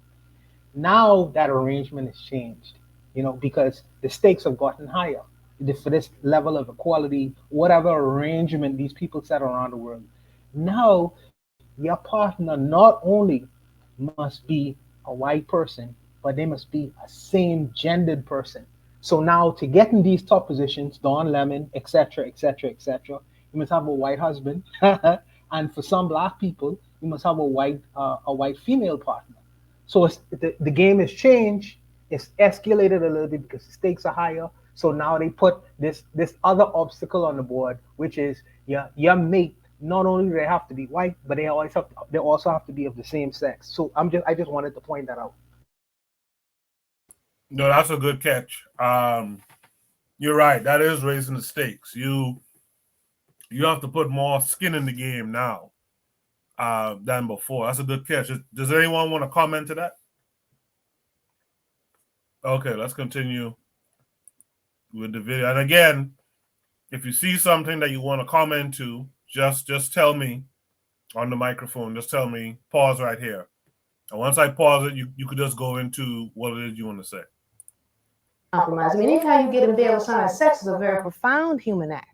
And it has extreme psychological implications that spread into your, what do you do in the area of economics? What do you do in the area of entertainment? Why do we assume, though, that if a black man goes to bed with a white woman, he has to be assuming that she's superior, or he has to feel that? He doesn't have to. She is superior. Yeah, but suppose in his relationship with her, does he have to feel that he's coming from the inferior position? What about? She can take him anytime that she wants. What about just the biology of it? If she gets angry with him. What about the biology of it? That is that he's involved in a sexual union that doesn't have political dimensions or meaning. I just wanted to quickly pause there. That side eye that Frances Cress Wilson is giving this guy Poussante is very interesting, very telling. She's wondering some of the same things we're wondering about the guy. She know what he into. Yeah, she know what he into. She got his number. She got his number. Yeah. He knows that she's doing his best to try and to advocate for his personal situation, even though the situation is a general one. That's why she's laughing. He's laughing. Yeah. Mm-hmm. And later on, she's gonna indirectly yet directly, put it on him too. You'll see. Remember, he's a psychiatrist at Harvard University. So just keep that in mind. Does have political even to him psychologically. Well, maybe if I'm saying what Dr. Welsing is saying, maybe she's saying that that's not conscious, but the dynamic cannot be eliminated on a logical basis. I mean, on a conscious basis, you can't say that unconsciously my behavior is not determined by something that I'm not aware of. Like a lot of people say, well, this is assuming love. that all black men then got this feeling of inferiority in them. All non-white people feel inferior. See what I'm saying? All non-white people who are within the system and the dynamic and the power of the system of white supremacy, until they consciously work and struggle with themselves, and even then are going to feel inferior, because functionally we are inferior. Let's say you're a professor at Harvard. I'm a professor at Howard. Physician, psychiatrist. I take the position that we are functional inferiors. In spite of that, even compared to the white person who has a grade school graduate degree. Why? Because within the political power system, they have more power to control what happens to their lives than you and I have to control in what happens to ours. What about the fact that a lot of black men say that they are going with white women and so on because they're trying to get back at the system, or they're trying to get revenge, or this is really a hostile act, and it doesn't, in fact, that they see it as a confrontation with the white system, and not as something that they're succumbing to as an inferior person, that they're asserting, in a sense, their manhood, or saying they just have as much right to have a choice about the women that they want that white men used to have and still have. The white men can have white women, and they can have black women, they can have anybody they want, but black men were confined to black women, and they couldn't even have her. But let's when say they wanted this. her. Let's But say this. Some now, black men the say they're vistas super are fly. opening. Some say they're shaft. Some say that they're super nigger and that they have power that they don't have. That's a fantasy. You see what I'm saying? We can say a lot of things. I can say, for example, I'm a psychiatrist and I'm free. Does that make it a case? No, it doesn't. The proof of what is it that I can do for myself? Can I protect my children? Can I protect anything that I call mine? The ultimate answer to that is no. So that we can say a lot of things. Black men can think that they're doing a lot of things. It was not black men who said that white women could come now into the black community and start picking up whatever black man they want. The black man didn't have anything to do with that. And if the white supremacy system tomorrow morning wants to turn it around and say all white women come home because it's essential to maintain white supremacy, all white women will go home. But don't you think, Francis, that psychologically, if white women have been forbidden to black men by oppression, if the black man has access to this is exactly what I'm talking about. When you mentioned that they trying to spite their fathers and their uncles for the sake because the white counterpart mistreats them. You heard what she said? If the head honcho said everybody come home, they all gonna come home. So this guy said exactly what we're talking about. Like it's an act of rebellion. It's not an act of rebellion.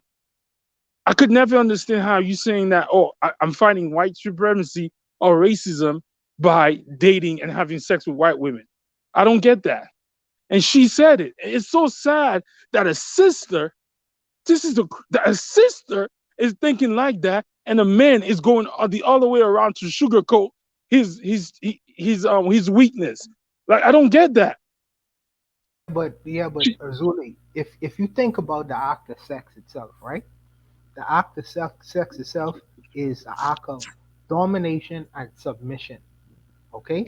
Somebody have to be doing the dominating, somebody have to do the submitting. And I think that the argument is some black men feel that in the outside world, where this woman would never ever so-called submit to me, in the bedroom she will submit to me because I am the dominant person in that arrangement. And even though it's an illusion and a fantasy, some men will try to run to play out that fantasy, even if it's for 15 minutes. Any comment, Urzuli? I'm just saying that because in the way Dr. Francis Watkins is gonna contradict based on what you just said. Because in her mind, she said the white supremacy wants to destroy black people because most white people can't produce color. So in a way, if we go by that, then the black militant who's having sex with a white woman is fighting because he's producing color. But do you get what I'm saying? Yeah, I hear you. That is a bit of a contradiction, but I think that talk that you're previewing, I think that's some nonsense, frankly. But we'll get there in just a minute. Any other comments on this section here? All right, let's continue. Tell me to pause if you want to make a comment.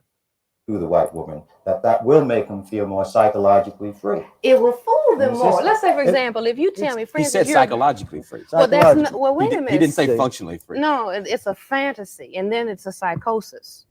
Do you see that? Right. In other words, if you are operating, just like they tell us in psychiatry, that means a loss of contact with reality. If you are functioning on something that is not reality, then you've had it.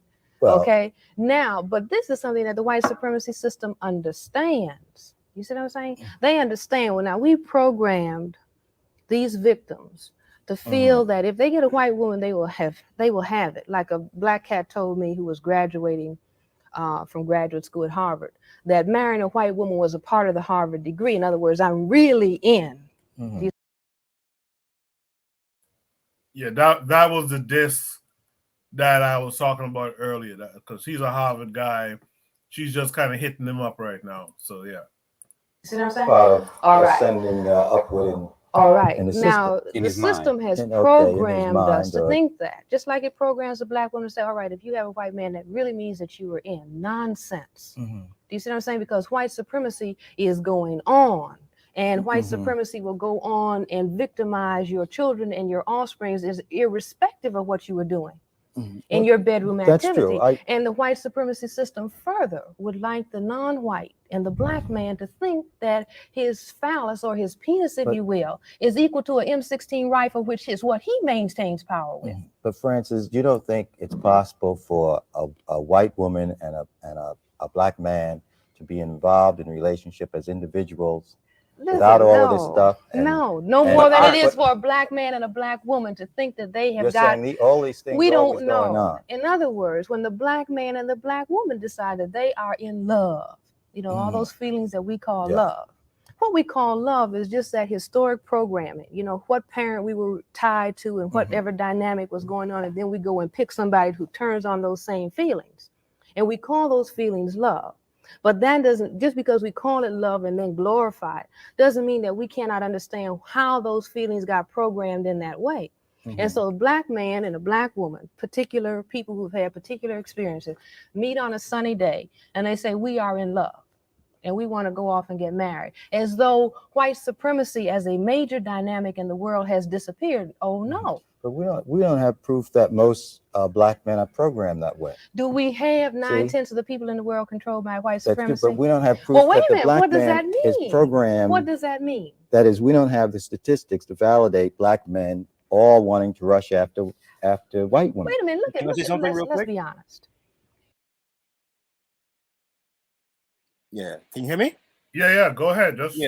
It's like this guy's not living in reality. He's been shielded by being a professor at Harvard. It's like this Negro doesn't. He's like denying what's right in front of his face. What's going on in the community? It's like this guy doesn't really give a damn.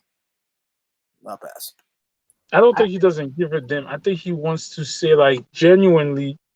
I think Dr. Francis Walken is just a beast. She's not letting you off the fire. He's just saying that, yo, are you trying to tell me a black man and a white woman cannot be really in love naturally for the sake of love? And Dr. Walken said, no, even the black man and the black woman relationship is an act of politics, which is true. But let's keep it to the white woman and black man. But look, he's old enough to have known. This is 1973. He grew up with that. If he grew up, you know, he wasn't oblivious to all the lynchings and all that stuff that was going on. You know, look at Emmett Till. Allegedly, he was whistling on some white women. You know, this guy should know better.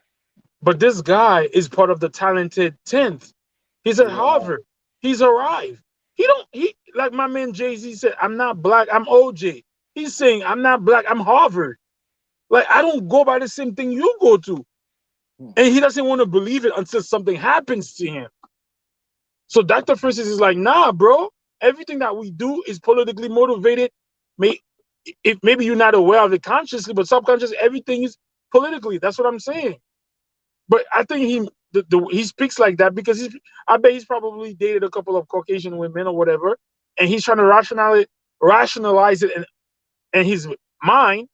But Dr. Francis is not letting him off the hook. That's what I see. I agree with Azuli. Gas, you want to add anything there?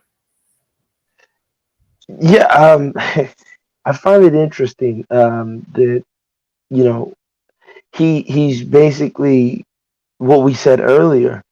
He's asking the question, but can't a black man and a white woman just have a relationship? But like she's pointing out to him, and we were saying earlier, can you be yourself around a white woman if you're experiencing racism?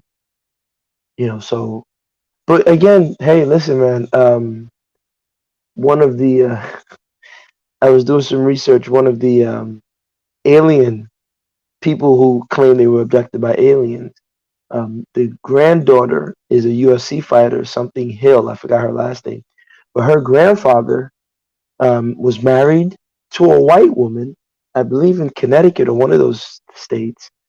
And it was one of the instances where they said they were abducted by aliens. It was actually somewhat credible, right? And there's this black guy married to a white woman. So, and that was in the 50s or the 60s, I believe. So, wow. Yeah. Well, the reason why we are in a place of subservient. Black people, no matter what you say, we're subservient to the system. It's like how it's just like saying, can an inmate have a consensual relationship with a correctional officer? It can't happen. No, Even they if they say can't. yes.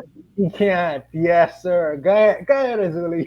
Even if they say yes, no matter, they could be saying yes, yes, yes, but the law is gonna say, nah, bro, you have power over them, so it cannot be. So in a state where, let's say, Africa becomes a power continent, we control everything, then maybe a brother and a white woman could be in a relationship where it's like, okay, it's two powers choosing to be with each other, but not in this. I think that's what Dr. Francis Wilkins is saying. Not in this system, but I think he's just showing his psychosis or whatever. Yeah, I don't think we need to be thinking about getting power and then having relations with white women because we're both on a power level. I think that's a bad idea as well. Um, but the idea, I guess, of a black man just being able to love a white woman is kind of strange to me. But what say you to that? Do you think the African on the continent, the African man, is could really, I mean, truly, love a white woman? Of course, these sellout coons are everywhere, man. Some of the most village thumping, deep accent dudes have run into the arms of a white woman. But I think what happens is, I think dating in this climate, dating outside of your race is escapism. We could say it's love, and it might as well, it may as well be love, but I think it's a way of escaping the pressures and the daily frustrations of being quote unquote black within this system. So it's much easier to, you know, it's not hard. All any of us could have went to school and you know hung out with the white crowd and drank lattes and ate at Starbucks all the time, and then meet a white girl and she's in tech or something like that, and then and then we get a dog, have a few biracial kids. I see it. That wouldn't have been hard, you know. But I don't know, man. I don't think it can really be um, something that's not escapism. The only way I would say it isn't is um, if that white woman was raised by people who are from your background. Like if you get a white girl who's raised in like the Bahamas, she's in the ghetto of the Bahamas, right? And I'm not even saying Bahamas culture is ghetto culture, but she's like in the blackest of the black Bahamas. She goes to the countryside. She can, kill a chicken with a bare hand. She can skin a goat, all that stuff. And she was raised by like a black family. Could it be possible? Would you acknowledge a black man being with her then? Those Not people even, exist. not even, Those not even. no. I disagree. Because the black man is the inmate. It don't matter. It don't matter. He's still an inmate. Him loving, because I don't understand why you don't want to reproduce yourself. Why you don't want to reproduce? If there was no racism, no oppression, no slavery, then I could agree with you, Gastimer. If they didn't enslave us and oppress us throughout the whole world, okay, I could vibe with that. But not when we were enslaved, because the mere fact you don't want to reproduce your own genetics, to me, is bunkers. Here's what I would say. And if take some of those people exist in the Bahamas. In the Bahamas, we call them Conky Joe. But let me tell you what happened. On some islands in the Bahamas, cut off from the so-called modern world, just the island itself, where people fish and shit like that, You had whites, the children of white slave masters, and you had the slaves, the children of the slaves, the former slaves that existed on the island past the time of slavery. And in that situation, what happened is that when they even this happened to Marcus Garvey too as well. The children left alone. The children left alone without the social influences of the parents, right? Social influences of the parents. They got along, they played with each other, and eventually, when they start turning into teenagers, what the parents would do, because of what Zuli talking about, is start pulling the female away from the male and getting them apart and separated from one another. Because left alone, they would develop a natural human relationship. Let me also say this. I saw a video with a European woman from the Netherlands. She went to the villages of villages, in, I think somewhere in Kenya, and she was married to the one Maasai guy, some guy from the Maasai tribe. She lived there. I think she was actually living there as one of his wives, and she now understand. I'm understanding that she can't have a regular relationship with the with with her husband because the politics will always get involved. But if they was to have a child, and that child was to be born in that society away from Western influences and just grow up in that society, eat as the Maasai people, speak their language, they would be away from the politics of the society. They would just really just live in that so-called cocoon of the village. So what will happen is that particular child would form a relationship with a child who was black or African, and that natural relationship would form outside of the politics being influenced in that situation. I believe that kind of arrangement, I don't like to call it love, but I would call it a one of respect and relationship will develop in that scenario. I don't believe that because they're not raised in a vacuum. I don't believe that because unless you took them and put them on an island when they have not been influenced by any of the racial politics that's been going on throughout the past 2,000 years, then maybe. Until then, I don't believe it. We are inmates and we are inmates in the prison. There's no way. I don't believe that. I'm not saying that there's not respect or there's not thing, but just like Dr. Francis Walker, it's just like too. Like when I see white people, some of the people that I know, if I see a white girl, all she want to do is date black men. That's a psychosis to me too. Or if one of my white boys be like, "Yo, son, I love black women. I don't really like white women." I look at you, what? Yeah, why? But why? Because most of the time it's because they were rejected by their own. Now they're gonna come down here and trying to get their pick of the litter because we have low self-esteem. Yeah, they come slumming. Yeah. But Azuli, I understand what you're saying, and I ain't taking that away. But imagine a girl who only went to school with black guys. Only went to school with black. She lives in a country full of black people, basically, and the only person who would have mistreated her is her father. Right? So if she from that experience, have good relationships with black guys, going whatever. If she have an affinity for black men, would you still consider her to be sick? Yes. Okay. Because she doesn't have the affinity because she just said because her father was mistreating her. Okay. Okay. I'm saying if they were raised in a vacuum, let's say you put a black boy and a white girl in Mars with none of this racist bullshit, maybe I'll give you that. Okay.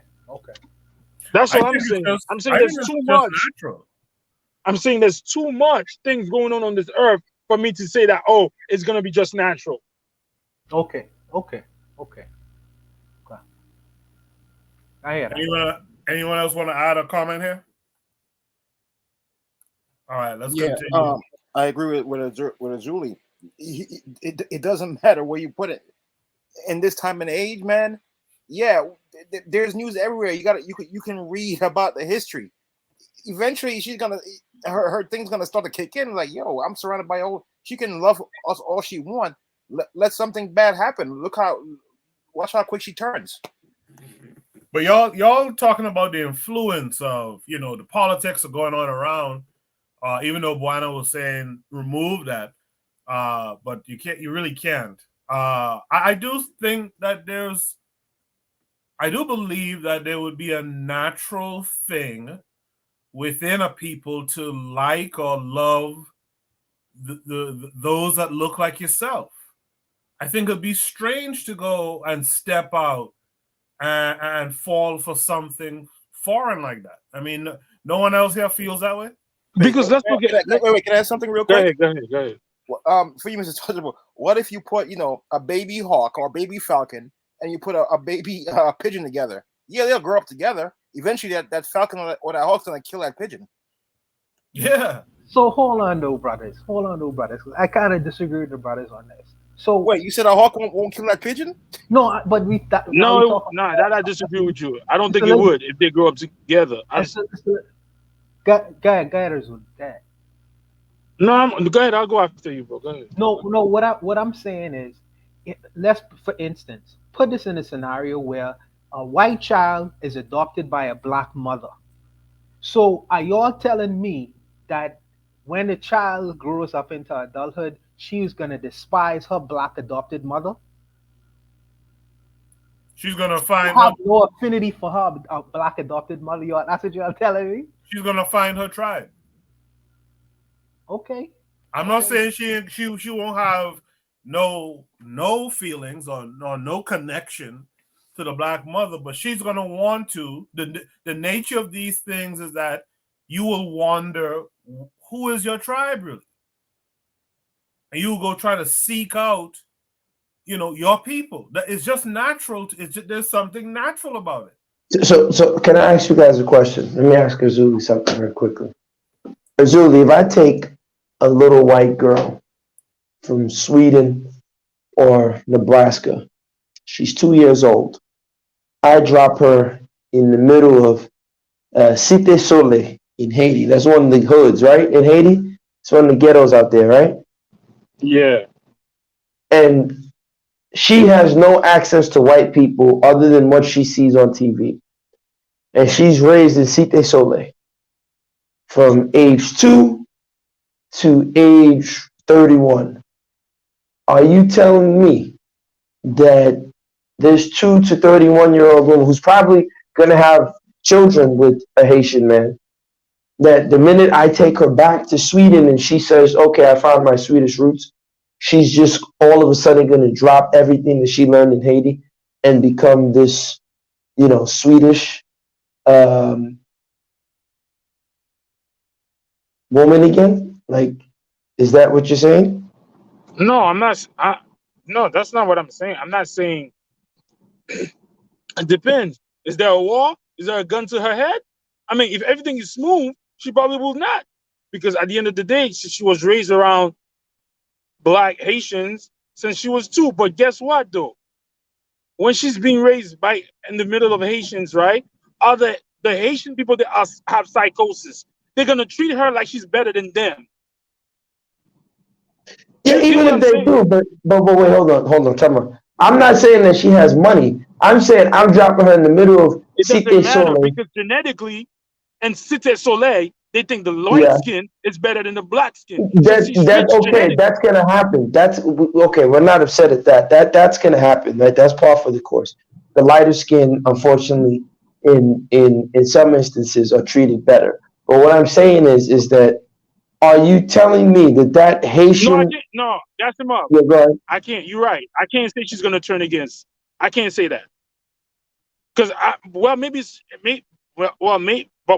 but then again, then they come to then didn't they go to Egypt to learn everything and they turn on Egypt? Didn't the pilgrim learn how to fish from them and they turn against them?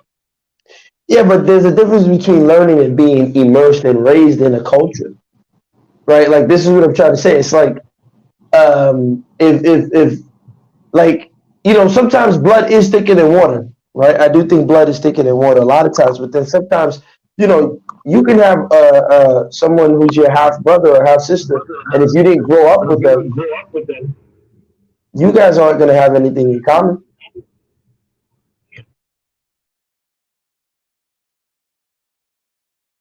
So you're saying, so I can't. You're right. I cannot say.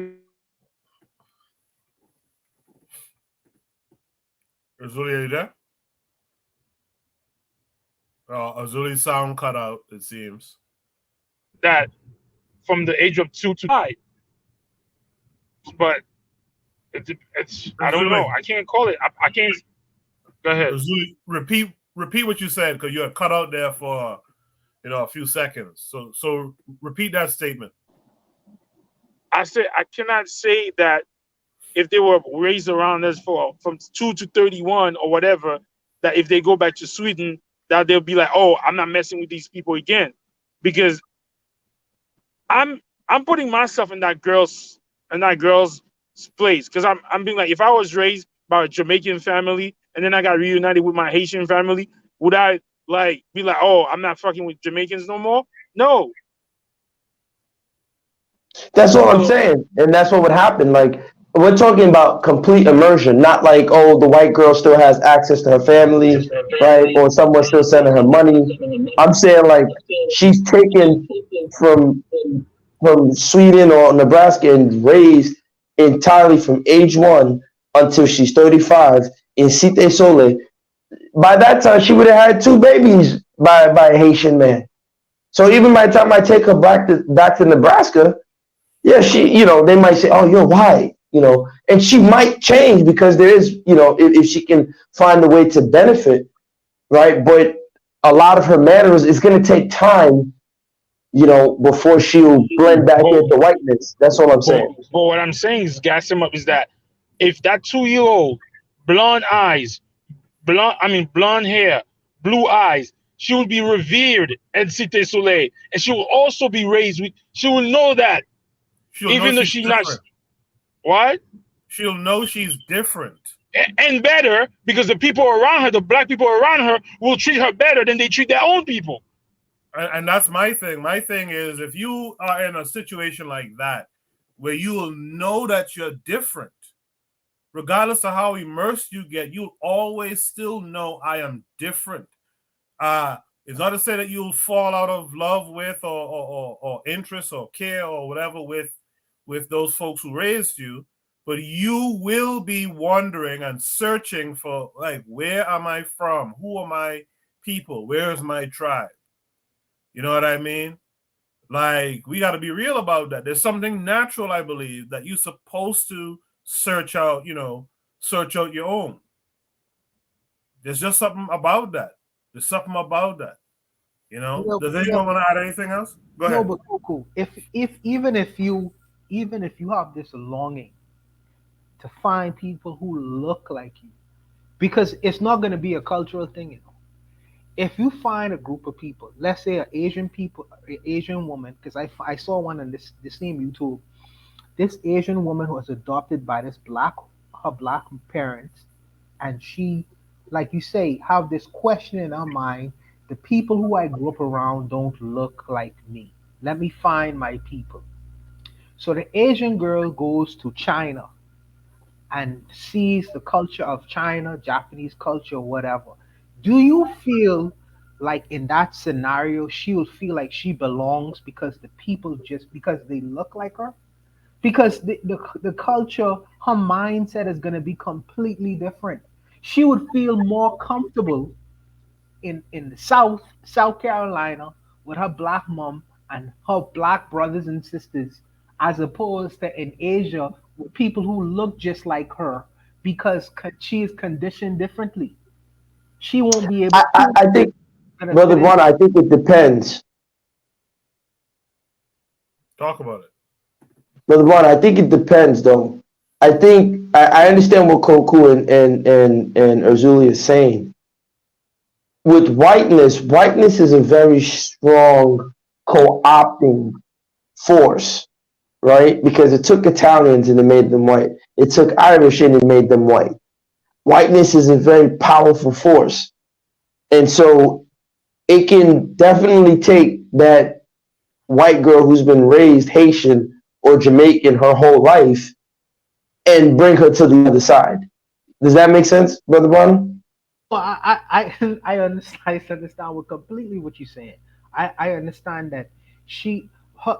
I understand that is what you are saying and what Azuli is saying is it is impossible to take the politics out of it, because what he is saying that even if that white girl was to go to City Soleil, the black people there are gonna condition her that she is better. So I understand that. So she's gonna be Exactly. indoctrinated. She's gonna. And this is an unfortunate reality. What I consider to be a pathology as well with us, because we also have agency to condition ourselves as well. So she's gonna be conditioned in a certain way. She's gonna feel a certain way. It won't be so difficult for her to transition into whiteness, because all along the black people will be treating her as such. You know what I mean? Exactly. That's what I'm saying. I understand why y'all guys would say what y'all saying. I do. All right, let's But it's still our fault. It's still our fault. It's still our fault. Let me say that too. Yeah, I agree with that too. Let me play some more of the video. Stop me if you want to discuss something. If we look at what is the dynamic that goes on in the so-called black community or more amongst black people, what is still, in the quiet recesses of our thinking, what is considered as beautiful? Still light skin and still straight hair. Well, what does that mean? See, that just means that the black mother who trained her son, I have a friend who says that his mother programmed him down in Oklahoma, just looking out the front porch to the black girl who was light skinned, straight hair. There's a beautiful girl. To the black skinned girl with the kinky hair, she wouldn't say anything. Do you see what I'm saying? So that kind of programming, this is what I'm saying, that all of this goes on. Involved in love. All of this is involved in love. Who is a suitable choice? What kind of woman does a professional man marry? You see, you can just survey. All we have to do is look at the phenomena of the social laboratory. Yeah, that's true. And say, well, who are the people that particular people pick to marry? And we can understand that the dynamic of white supremacy is intact even when a black man and black woman are in bed. I've talked to black men who said when they're in bed with black women, they're thinking about Doris Day. Oh, really? I mean, well, but Dr. Busan, you must admit that there are some black men. This is nothing to be ashamed of. We have got to stop being who exclusively ashamed of don't truth. like any female who is not white. Now, I'm sure that you would have to have one constant, wouldn't you? Yeah, if a man who is black doesn't even look at a black woman and looks at nothing but white women, and then isn't that significant?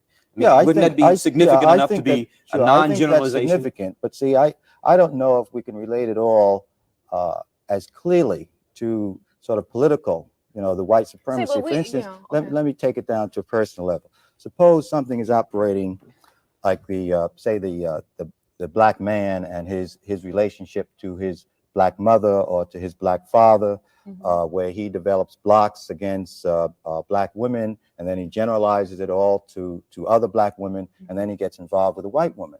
Now, that doesn't mean that he's necessarily indulging in any form of white supremacy necessarily. He's not That is, indulging in white supremacy. you can't assume that He's his indulging rejection in of his black mother is because she's black. He may be rejecting her for all sorts of other psychological reasons. Let's go down and look at that. Let us look and that the white woman is just happens to be there where he can but this is on. very common phenomena amongst our people.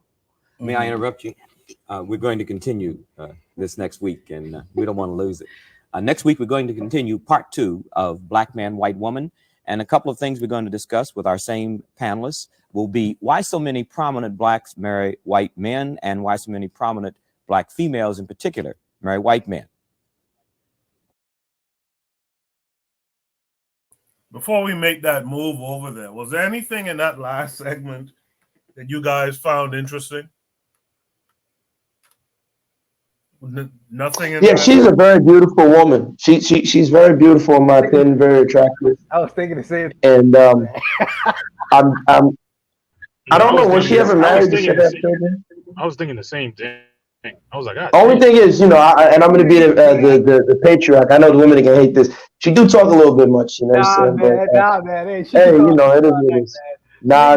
She got to learn. She got to learn. No. She does that because she don't respect that nigga.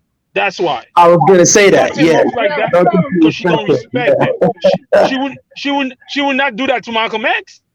Right, oh right. man, I wish I was in this. I'm telling you, the way she's trying to cut him up is like, yo, this nigga talking shit. Yeah, she already thinks that he's dating white women, and she already have like a. But funny, he was married to a black woman. Was he? Yes. Oh, that's Google it. Yeah, he was married to a black woman. Funny enough, they did get a divorce, but he was with a black woman. Funny enough. I would maybe the chick he cheated on. Why he get a divorce? That's probably the reason why. But what about the wife cheating on him? You see what I'm saying? That's true. To be fair. But hey, man, I would have been trying to holler at Francis, man. I'd have been like, hey. Nah, I wouldn't holler at her, man. She'd be a friend because she would psychoanalyze everything. Come on, I couldn't. Nah, she's beautiful. She's a beautiful, very attractive woman. Very beautiful woman, but she would psychoanalyze everything. Like if you sneeze on Thursday, she'll say like, your mother didn't hug you on Friday or some shit like that. I can't. It's like the equivalent in Nigeria of dating those Orisha girls. Everything is rooted. I can't do it. Hey, guys. It's a lady from Nigeria. Her name is Chimamanda. She's a writer, brilliant sister. She wrote some Flowers of the Sun. She wrote several different Americana, different books. I don't know if you know who she is, Chimamanda. Yeah. She's crazy. But go ahead. She's the kind of chick, man. I'm like, man, I would get in an arrangement with her, and then she starts talking and just becoming annoying. So I understand what you mean. They look good, they're beautiful, but Chimamanda is a psycho. That's not even her. That's not even an African word. She combined the word Amanda and her traditional Nigerian name. She's another colonized crazy person. Is that right? Yeah. Chimamanda, like she combined something with the word Amanda. She's not anything to write home about, but yeah. Okay. All right, let's continue with some more of the video. Very exciting first part. I'd like to throw the question out. What has the increase in relationships between black men and white women done to the relationship between black men and white women, in black men and black women? Well, I think first we should say that, there's interracial marriages that take place between black women and white men too. And that's a whole area because it seems that black men always get the focus of the interest and the attack, which is interesting because I think the society, white supremacy, has been concerned mostly with the black man, white woman. So I think that's the reverse of that. The white man, the black woman also is a subject. There's no question, it seems to me, that black women, from what I can see, all over, very, very upset and threatened by the growing relationships between black men and white women, and that they oppose it. Now, from the black man's standpoint, I hear a lot of brothers say over and over again that first it was the white man who told them they couldn't go out with white women. Now it's mainly the black woman who's telling them that they can't go out with white women, so that they still feel oppressed. Now, for whatever that's worth, I think that. Let me ask you guys, you brothers, this question. Have you ever in your life heard a black man say some shit like that? Maybe like Larry Elder or something. But it sounds like he's apologizing and he sounds like he's shifting blame. Instead of pointing at the real enemy, he's pointing at someone that's more convenient to attack. That's what this guy sounds like an apologist. Yeah, Azul, I think you want to say something, but you have a lot of echo. Which part are you talking about? Which part are you talking about? You asking me that? Yeah, which part are you talking about? Which part?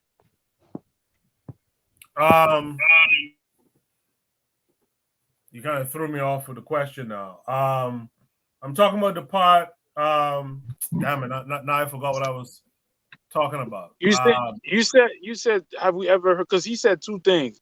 He's talking about the brothers saying that brothers are saying it used to be the white man trying to tell them. Yes. Have you ever heard brothers say that they feel doubly oppressed because the white man is telling them he can't have white women, and black women are criticizing him and saying he shouldn't be with white women? Have you ever heard that amongst black men that you know? I've never heard of that shit. I've never heard that, but maybe that's what they think subconsciously.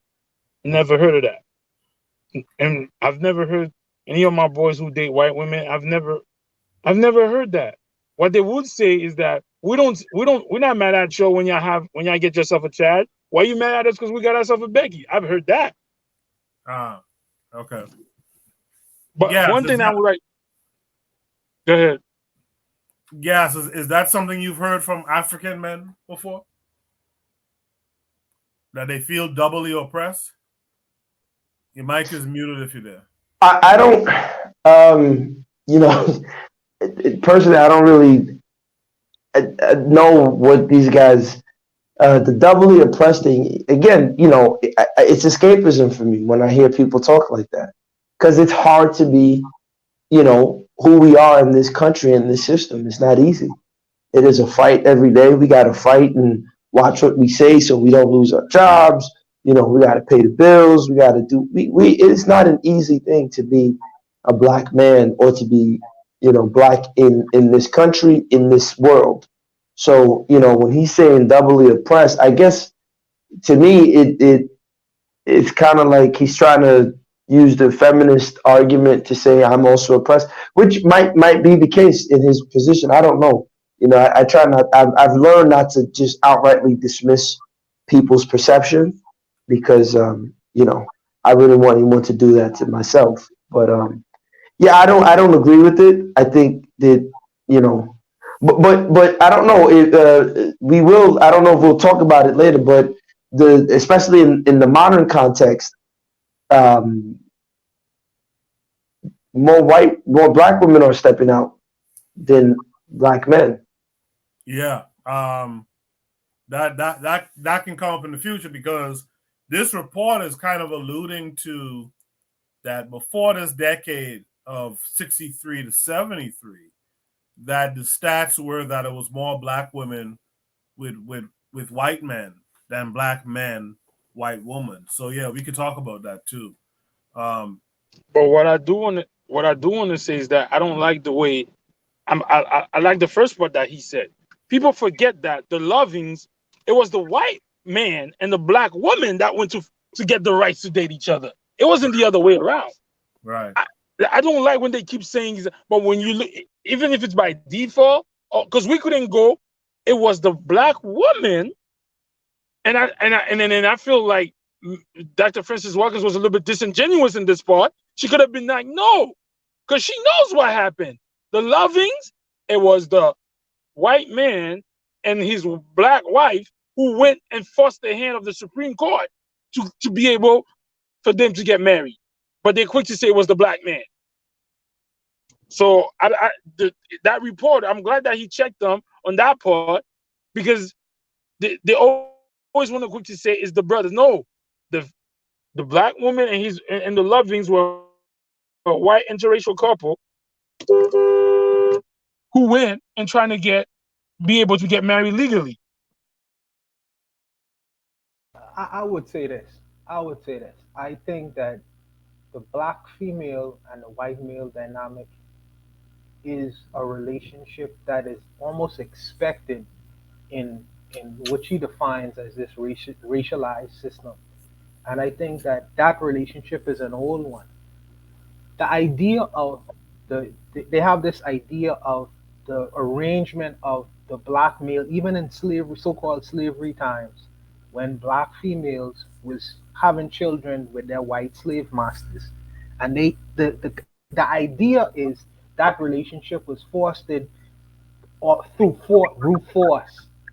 But when you think about it, if a woman if the only thing she has to give away is her physical body, which she really was in control of back then.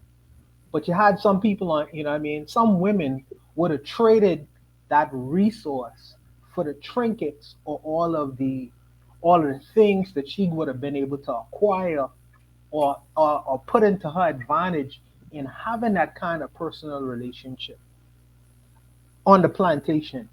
And if you fast forward that in so-called 21st century, since these people, some people would say these people are in the positions of power, that arrangement would still really exist. It's really for in the Americas is really fascinating that it's been so slow, the black women trading us off and then trying to engage in relationships with white men. Because if they've always been in positions of power, wouldn't because most women are attracted to that level of power and the fact and all what comes with that power. So not naturally, women are gonna women are gonna women are gonna chase after that. It's just black women have been very slow to do that. You know what I mean? Well, of recent, I don't know was happening in the past, maybe in the past as well. But now that they have the so-called freedoms to do that, and now white men are seemingly opening up their arms and saying, "Well, come with me." You know what I mean? Y'all can. It's okay for publicly for us to have these social arrangements. I feel like them doing that is really just a natural process under this weird system that we in, since they are in the so-called power. I'm gonna say this. I'm gonna say this. Go ahead.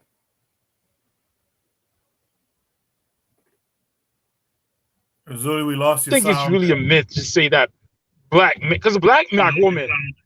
Can you hear me now? I can hear Hello? you now. Yes, yes, I can hear you now. Who you think benefited more from interracial marriage during white black men or black women? What time period? What time period? I'm talking about. Let's start from to the all time through slavery to the civil right. Who do you think benefited more? If a black woman was in a relationship with a white man, or Yeah, yes. both. Yeah, I think that black women would have benefited more in that arrangement. Materially. Not even materially, because black men used to get killed for dating white women. Black women never got killed for That's being true. for being so this is why I don't want to hear all that shit they talking. A black man would get killed. Have you heard of a 13-year-old girl, a 13-year-old black girl getting killed for looking at a white man? No. So that's that bullshit that sometimes these sisters want to throw at us. No, we used to get killed for that shit. Hung. So this is why that guy to ask that question is very disingenuous.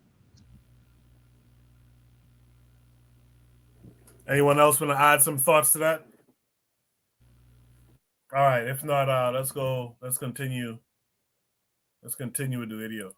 That's an important point psychologically for the black man, because is the black woman in this, is she more concerned with her control over black men, see, or is she concerned with white supremacy and interracial relationships in general? Because if black women are concerned in general, then they should attack just as much, I think, the white man, black woman combination. But hasn't the black woman to some extent, because the statistics have reversed. The statistics for black women, white men has decreased by the same percentage that the statistics for black men, white women has increased. Yeah. So obviously the black woman has more cause for concern at this point. Well, maybe she has more awareness, more consciousness, more cause for concern. Maybe her concern is not due to the fact she's threatened. Maybe her concern is due to the fact that she's just politically more sophisticated and more conscious of what black people ultimately may have to do, and that is unify themselves. Well, let me just add this, that I think that the black woman's concern is related to, let's say, perhaps her survival as a woman or her functioning as a woman. That And hopefully, I hope it's beyond that, the change in the statistics. But I think that, let us say, Black men after the age of 15 are decreased in the population relative to the number of Black women. Where are they? They're in Vietnam, they're in prisons, and they're dying from various causes at earlier ages than white men comparably. So that, let's say, there are a number of women, Black women, who are going without adequate spouses or male partners to relate to. So probably, instinctively, Black women are concerned about that. Historically, white men have not been interested in Black or other non-white women, be they Japanese, Chinese, Indian, or whatever. They have been interested in sexually exploiting Black women, but not really taking them to the altar, let's say, to marry them or to really fully respect them. So perhaps Black women are responding to that. But I think that what is key is really what is happening to Blacks, because I see the thrust of white women sexually aggressing against the Black man, or from the other side, the thrust of the white man sexually aggressing against the Black woman, that this produces a division between Black men and Black women that is going to contribute significantly to, if you want to call it, genocide of Black people. In other words, if you heighten the alienation between Black men It's going to make and it Black harder, women, harder to organize. right? It will. In other words, we talk about unity at a political organization level as being one kind of unity, but there is another kind of unity that is much more fundamental, and that is the unity within the family unit itself. And we have been denied the opportunity to really have functioning family units since the, the really onset of white supremacy. Let me ask one. Yeah, sorry, I wanted to pause it there because a couple of interesting things there. I want to ask you guys, do you think the Black woman's concern about Black men with white women, do you think it's genuine? Right? Do you think it's genuine in terms of, just being against the concept of so-called white supremacy?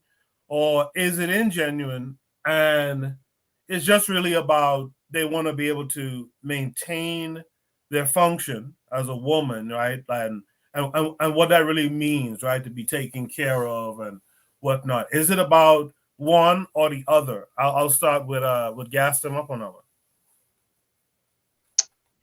Yeah, I think it depends on the woman. Some women rightly might have a concern because they historically have seen danger that, like Azula was saying, you look at a white woman get killed. And I think, like you said, people want to naturally gravitate to what resembles them. So I think that's there. But then at the same time, like I said, the fact that, and I always had that sneaky suspicion that it was more Black women stepping out than Black men. And I was like, man, this doesn't. And then the numbers actually show that now, right? Because if you look at the total number of births, right? So it's like, So is it, how like women will tell a man, like if a man tells his wife, I know you cheating on me. I know you cheating on me. She's like, that's just your guilty conscience.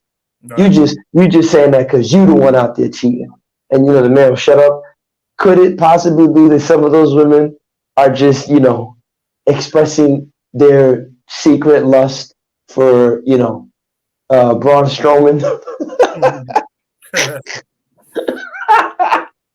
As that video that we played on the Better Medicine show. Yeah, I mean, same question to you, Urzuli. Do you think it's a genuine, genuine disdain for white supremacy? Or is it just trying to keep, is it just a facade in a sense to try to keep their position, knowing that they have their best chances with Black men? I think the majority is to keep their position with Black men. Because you know why? They participate in everything that this oppressive tell them to do. They participate in everything else. They don't. If you're gonna rebel against it, you rebel against the system. So I think it's about position, about getting the coins from us and protecting, supposedly keeping them like relevant or something like that. I don't think it has nothing to do with fighting the system, because I don't think most black women do. I don't think so. If that was the case, there would be more women like Dr. Francis Watkins. I don't think there's women like that. They're in the minority. Yeah, she's Dr. Welsing, by the way. Buano, what say you? No, I don't think it's about concern. I personally think it's about control. I think that, as the sister was telling me, if in the West they are raised like men, what's the characteristics of men? One of the characteristics is control. The other one is authority. And if their so-called viable mate is crossing the proverbial aisle and they choosing to seek to date Becky, I think that they lose their control, the control that they would have thought that they once had over their black males, keeping them in line on the gender plantation. and I personally think that this is where the schism comes. But I think that what we considering as being concerned, I think it's about control. So it's not sincere in a sense. I don't believe that it's born out of pure sincerity.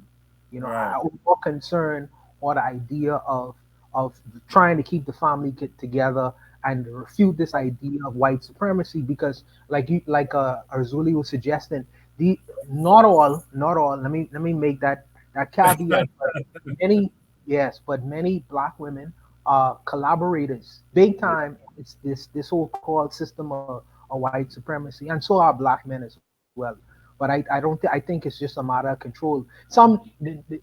Let me put it in terms of what Azuli would have mentioned earlier.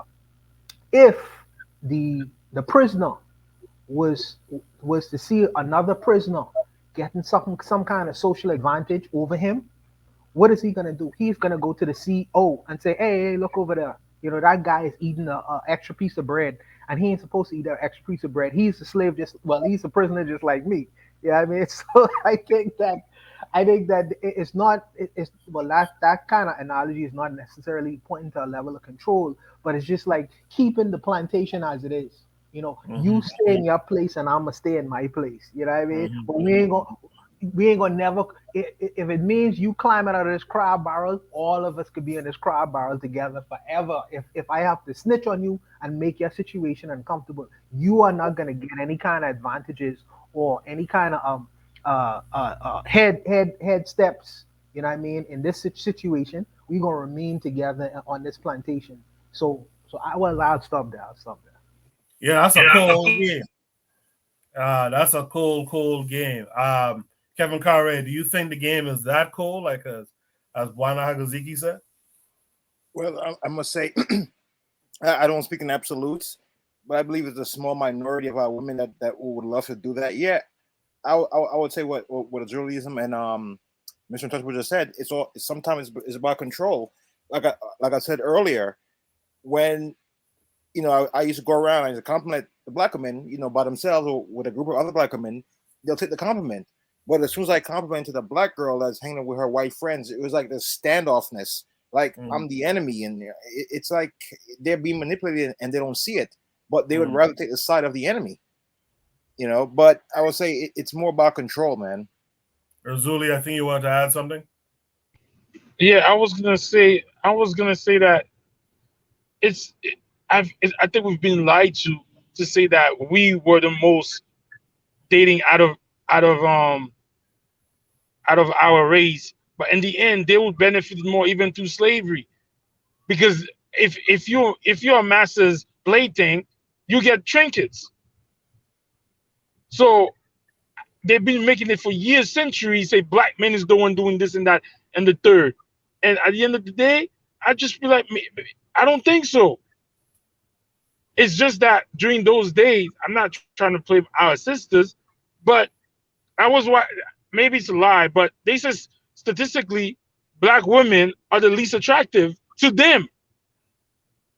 So that us, it's funny that a lot of people find a lot of black men attractive. Like black men could go out and date out of their race. And I don't know if it's because of black women's physical features or it's because of their attitude. Do you get what I'm saying? Right. So at the end of the day, I don't know if it's the.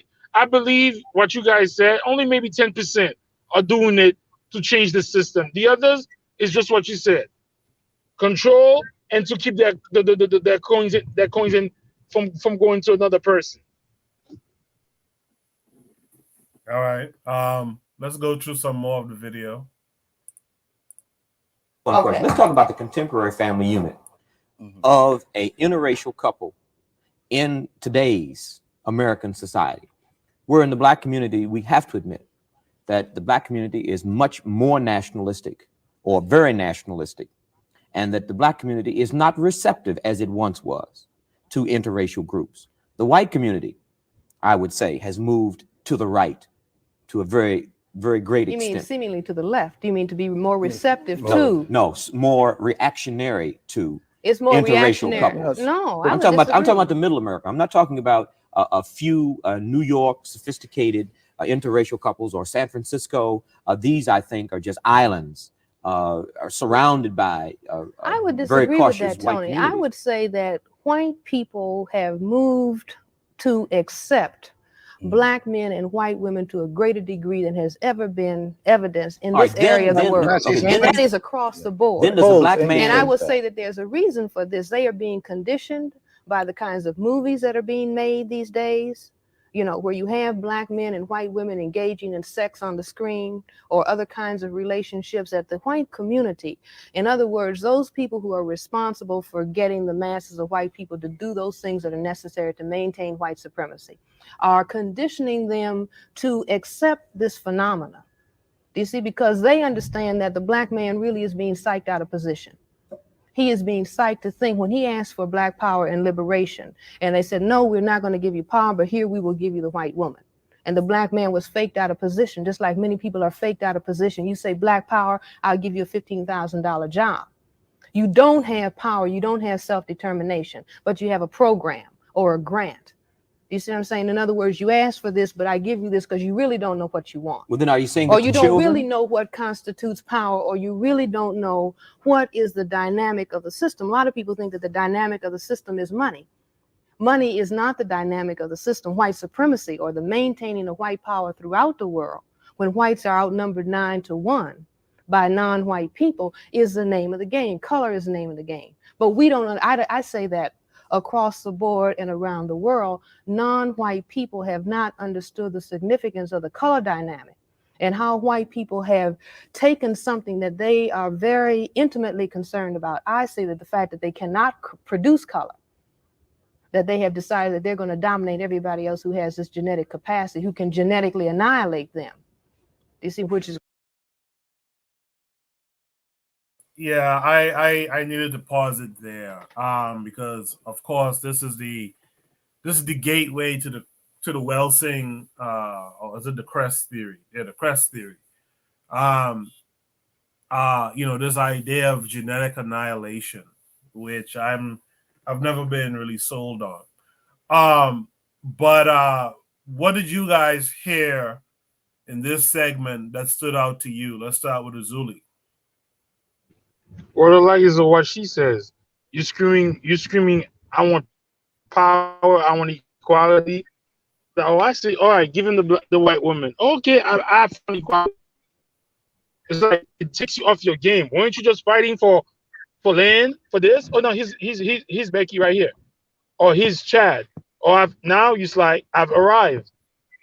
So it's just like, I think the civil rights movement could have been equalized to a white woman. Oh, here, if that makes sense. So I understand what she's saying. She's saying, like, if you're screaming, you marching, you with Martin Luther King, you this, all of that. Like, you know what? Let's give them the women, because for years we've been telling you our woman is the prize. Our woman is the top of the line Lamborghini. So as a man, if you got your little education and then you get that Lamborghini, you've arrived. So I see what she's saying. But do you agree with this latter thought here, this more recent thought in the clip, where she says white folks want to dominate because of their envy of not being able to produce color, so they want to dominate color?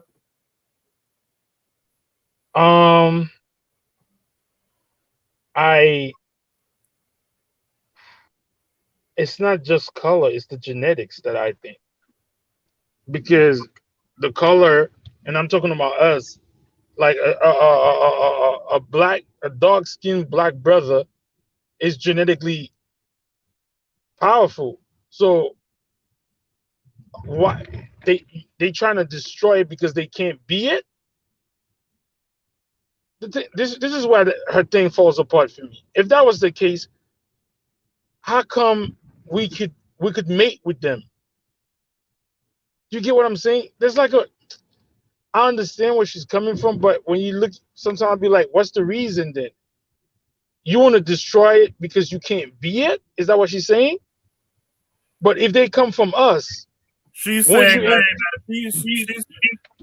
she's saying that they have a kind of a power mindedness where if they can't produce it themselves, then they have to control it. Like it's the fear of, like how Chuck D and them used to say, fear of the black world type thing, right?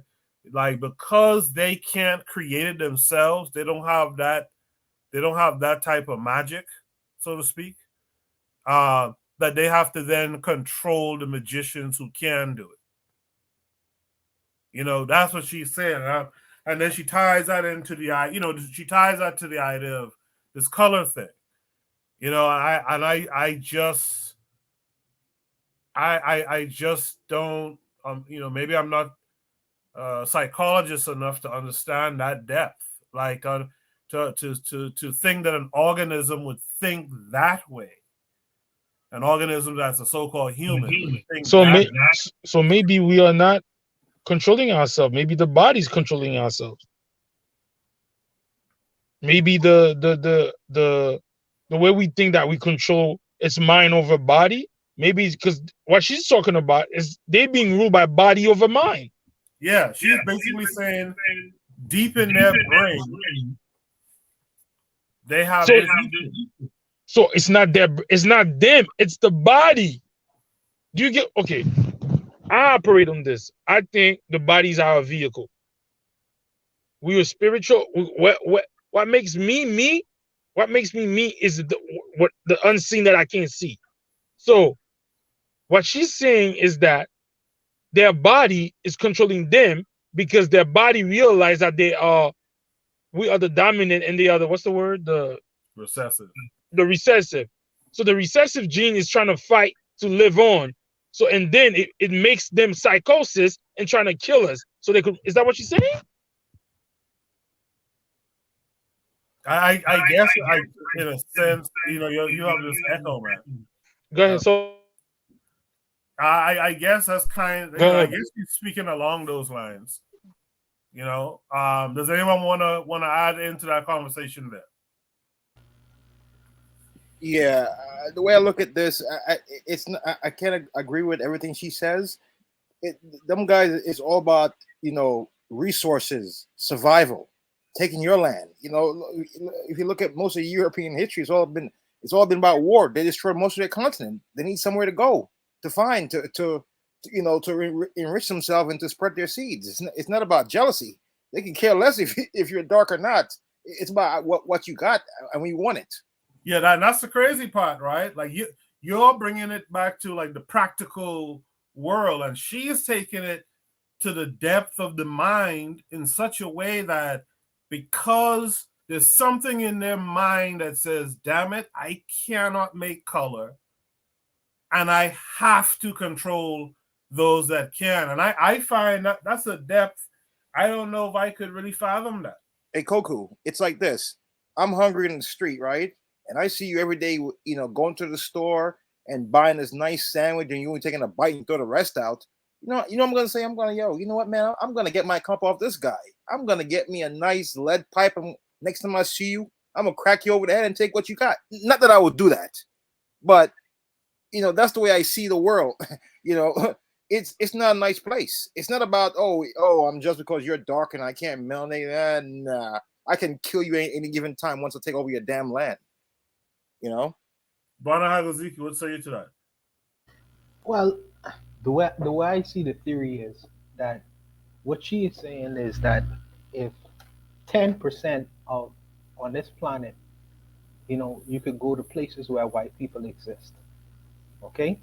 Now, that 10%, within that 10%, they have a mind collectively which says that they don't want to disappear off of the planet, which means if I have relationships with any group of people around me, the 90% of people who lack the ability, well, who have melanin in their bodies, if I was to link up with them, my 10% will no longer exist. This is where you're saying that Chuck D was talking about fear of a black planet, which in fact they got from Francis Quest Welting, by the way. That if if I am if I am made to if I am made to have relationships with these non-colored people, I will disappear. I will no longer exist. So it what she is saying is they are trying to fight for the right to exist in the bodies that they exist in. They so-called pinkish, whatever whatever you want to call it, bodies that they exist in. So they feel like to preserve that, they have to fight for that to exist, even if it means segregating people, even if it means dominating and controlling Control. people, Yeah. even if it means convincing the world that we are the best form of humanity. And everyone, instead of doing the opposite, which is to look like me with the big nose and the dark skin, is to look more like them. So you use bleaching creams to look like us because we want to convince you to replicate us as opposed to us replicating you. Because if we replicate you at your 90%, we will no longer exist on the planet. So I But think that this. you know how deep, how Yeah, but you talking about the subconscious mind. You ain't talking about the yeah, conscious. Yeah, I yeah. mean. So she's saying that on a subconscious level, these people are committing these acts. And I personally believe not only on a subconscious level, but on a conscious level, because if you consider Adolf Hitler and his Aryan beliefs, if you consider Winston Churchill and how he talk about black and white and measure these people, if you even was to go back, if you even was to go to India and see how the Aryans set up their caste system, where the Brahmins are on top with the light skin and the Dalits are the lowest of the lowest, who will look completely black. You ask yourself, why are they creating this paradigm, whether it's social or political, where you have the smallest percent of the people on the planet, where 10% have this hue, where they're completely white, and the large mass majority are completely at the bottom. And those at the bottom struggle to get within that 10%. And they're willing to marry white, they're willing to bleach their skin, they're willing to straighten their hair and have surgery on their noses to reach that top 10% because they have been convinced of this, on a subconscious level as well. So these two forces are fighting against one another. You know what I mean? Just one trying to get to the top, one trying to ensure that they don't disappear off of the planet by going to the bottom in mixing and mingling. But that's an aside. Let me also say this, because there's another thing I got from this. I feel that black people are the worst deal makers in the world because we are the only people who would make a trade off. You say like, well, if she referenced the civil rights movement, and she's like, well, okay, or $10,000. Okay, I'm gonna give you 10,000. I'm gonna give you $10,000. You put down your civil rights movement. I'm gonna give you $50,000, or I'm gonna give you Karen, and you forget about equality and reparations and things like that. It's just interesting. Marcus Garvey back in the day say to trade a island for a continent is a ridiculous notion. And you see nowadays, you see black people trying to rifle with holding on to the United States, not trying to even consider having relationships with a continent of nations, sticking to one country. Even though it's a great country, or a wealthy country, they would never even want to deal with a continent which is much larger. We are terrible deal makers, absolutely terrible ones. But I like I said, I'll stop there. These are the two issues that I saw. I'll stop there. Gas, you want to add? No, sir. I'm listening. If we go by that, then what's the point of we holding grudging against them? If it's their body that's making them think this way, why are we having all these discussions? Because they will kill you. They will kill you to maintain. But then at the end of the day, we need. This is what I'm saying. If it's the body, because what she's saying that if they want to, at the end of the day, I get what you're saying. But if it's the body, because I feel that argument is kind of weak because you're taking their own autonomy away from what they're doing to this earth. If they are fighting because they can't produce color, what is the point? So based on that, is that their recessive gene is making them think a certain way to destroy the people with color. So then we can't blame them. We got to blame that body. There's something wrong with that body. So now, they're trying, then now we got to give the militants who are the interracial couples props because they're trying to destroy that body by having sex with them. No. What do you mean? You just Francis Walken is saying, if we look at it, are we saying that we are, because I don't know, this recessive and genetic, because what I see, the people who are supposedly genetically more powerful are being oppressed, controlled. So what I'm saying is, why are we getting all of this thing? There's something missing in this. There's something missing between what we're saying and what reality. So I'm not going to dismiss her stuff all the way, but there's something missing. Let me continue with more of the video in the meantime. Comes one drop of black blood makes you black. That is a statement of the genetic dominance of the capacity to produce color over the inability to produce color. And occasionally you'll find, I guess Francis has encountered this too, you'll find white women who have a preoccupation and desire to have black babies. And white men have a desire to create children. Well, let's of talk color. about the first. Let's talk about the obsession, if I may use that word, on the part of a white woman to have a black baby. Now, what would the psychological dynamics be in a case such as that? Well, I think, it's hard to tell without really just picking an individual case, but it may. Go ahead, Francis. Well, can you? Have you ever had a case? Yes, I've had black psychiatrists who say that white women don't say this to white therapists. To have black babies. But white women will say this to a black psychotherapist. I want to have a black baby. Why? I say why? Because white people, if we look at the skin color white is the genetic inability to produce color. It is a genetic deficiency state. It is a form of albinism. It has never been discussed in this way, but genetically, biologically, this is what it is.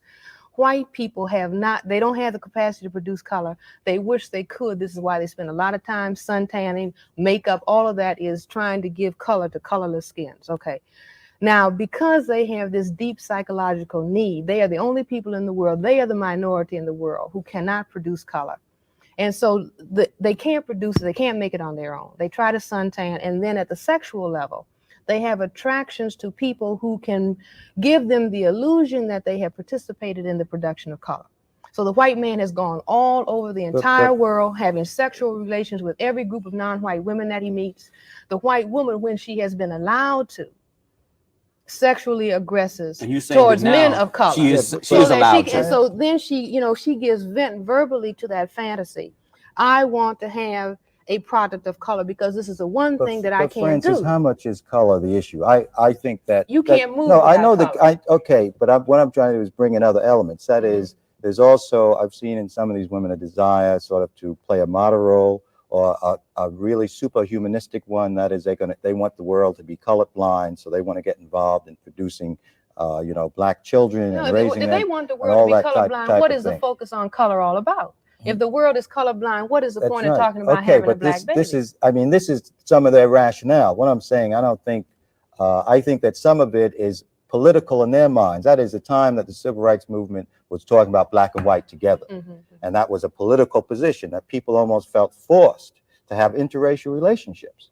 and that was but considered again, to be in the who forefront felt of the forced whole to have thing. interracial relations? Well, may I ask the question? Both blacks and whites. May I ask the they question? Were both involved. You did quite a number of investigative studies. I remember reading one in Jet magazine on the interracial relationships in the South during the Civil Rights Movement. Is that correct? Yeah. Now, wasn't there, or was there, or is there a phenomenon of black leaders and white women? Well, I don't know if it's a phenomenon. Let me say that I would say a lot of the black leaders and the rank and file were involved with white women. There were also a lot of white men involved with black women, but I think the main group, that is the largest group involved, were black men with white women.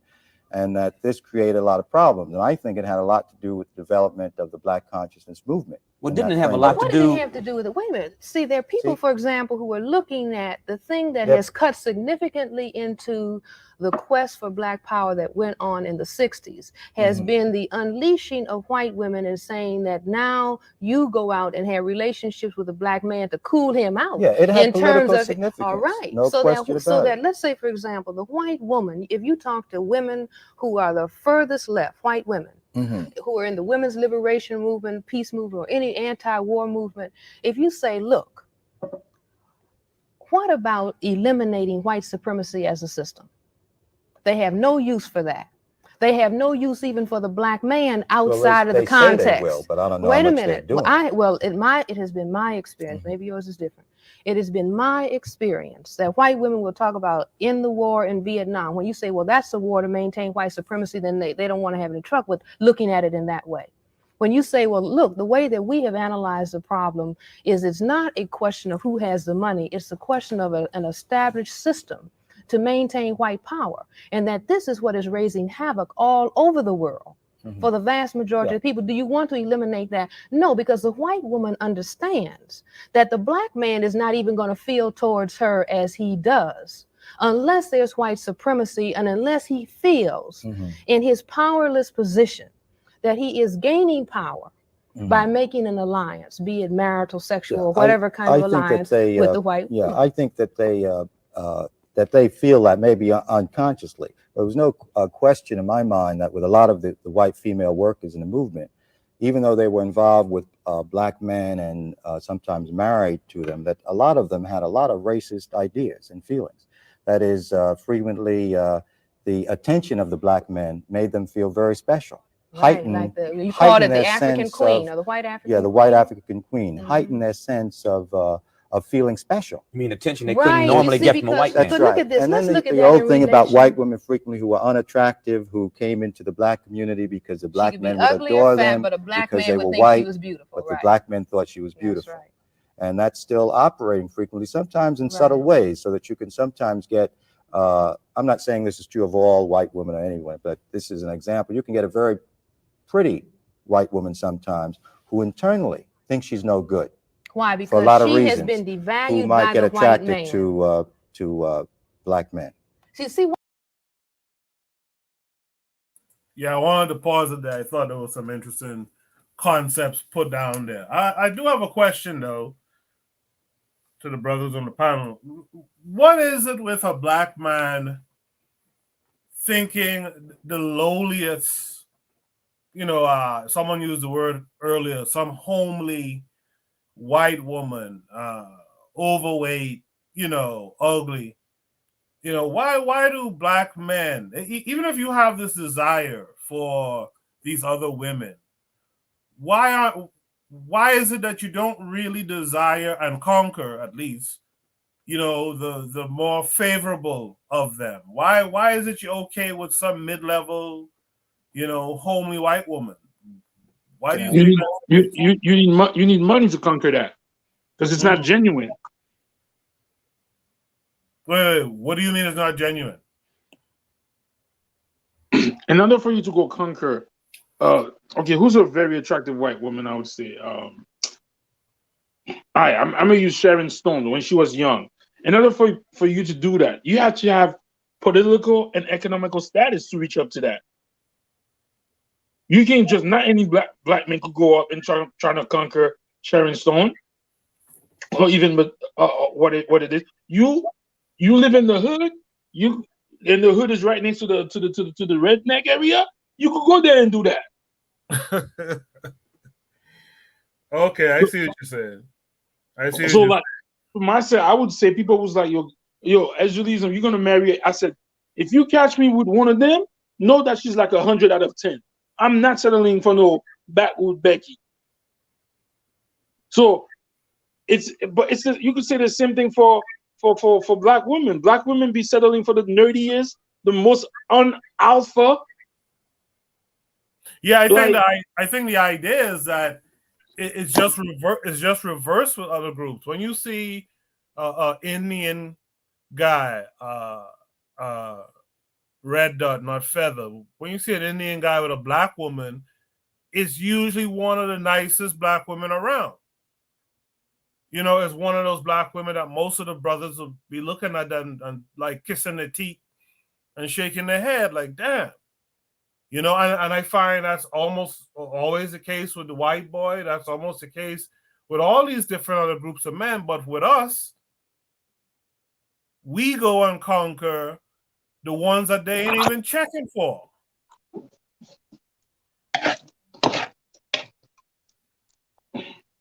I don't. Zuli, you unmuted your mic. Are you gonna say something? Yeah, I was gonna say I don't know.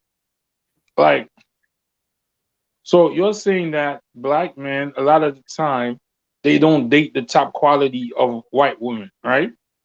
Right. Or fit. You mean? I'm just saying sometimes the top quality of white women don't want you unless you got money. Unless you find that pretty white woman in your vicinity. Like you think okay, let's look at all the black men that date beautiful white women. What's that's guy named Seal? You know Seal, right? Yeah, the musician. Seal was dating this hot white supermodel. But you think he still didn't have money, still would have been able to reach up to that level? No, I know you wouldn't, you know. So, and this isn't, again, like we were talking about, it's not natural. A lot of the time they mess with you have to have money. Let's and a lot of times let's have some gas. Yeah, gas. What say you to that? Why do we tend to get the shit end of the stick there, and these other men seemingly get the better choice cuts? You know. I think because the truth of the matter is that it's black people have low self-esteem, and in this system, you're gonna have low self-esteem. It just is what it is until you start actively preparing yourself, using daily affirmations. Shout out to her, right? So you start creating daily affirmations of your importance and your status in this society. You're always going to have low self-esteem. So a lot of those black guys, they run into the arms of white women. Like it's just something that's crazy. But before I step off, I just really, because I know you guys are going to keep going, I just really want to hear your thoughts on that. So Razuli, I sent an email, an article that looked at the number of births from 2010, I believe, to 2020 or 19 or 18, one of them. And so basically looking at the number of births in the United States. So I don't know if Kevin knows. Well, yeah, Kevin's not on email, but I don't know if Kevin's there. So basically, black women have had, however many births, right? They've had a certain number of births, and black men have had a certain number of births. So let's say black men had 7,000 births, right? Children that were identified as belonging to that black man, right? Let's just keep it simple and say it was 7,000.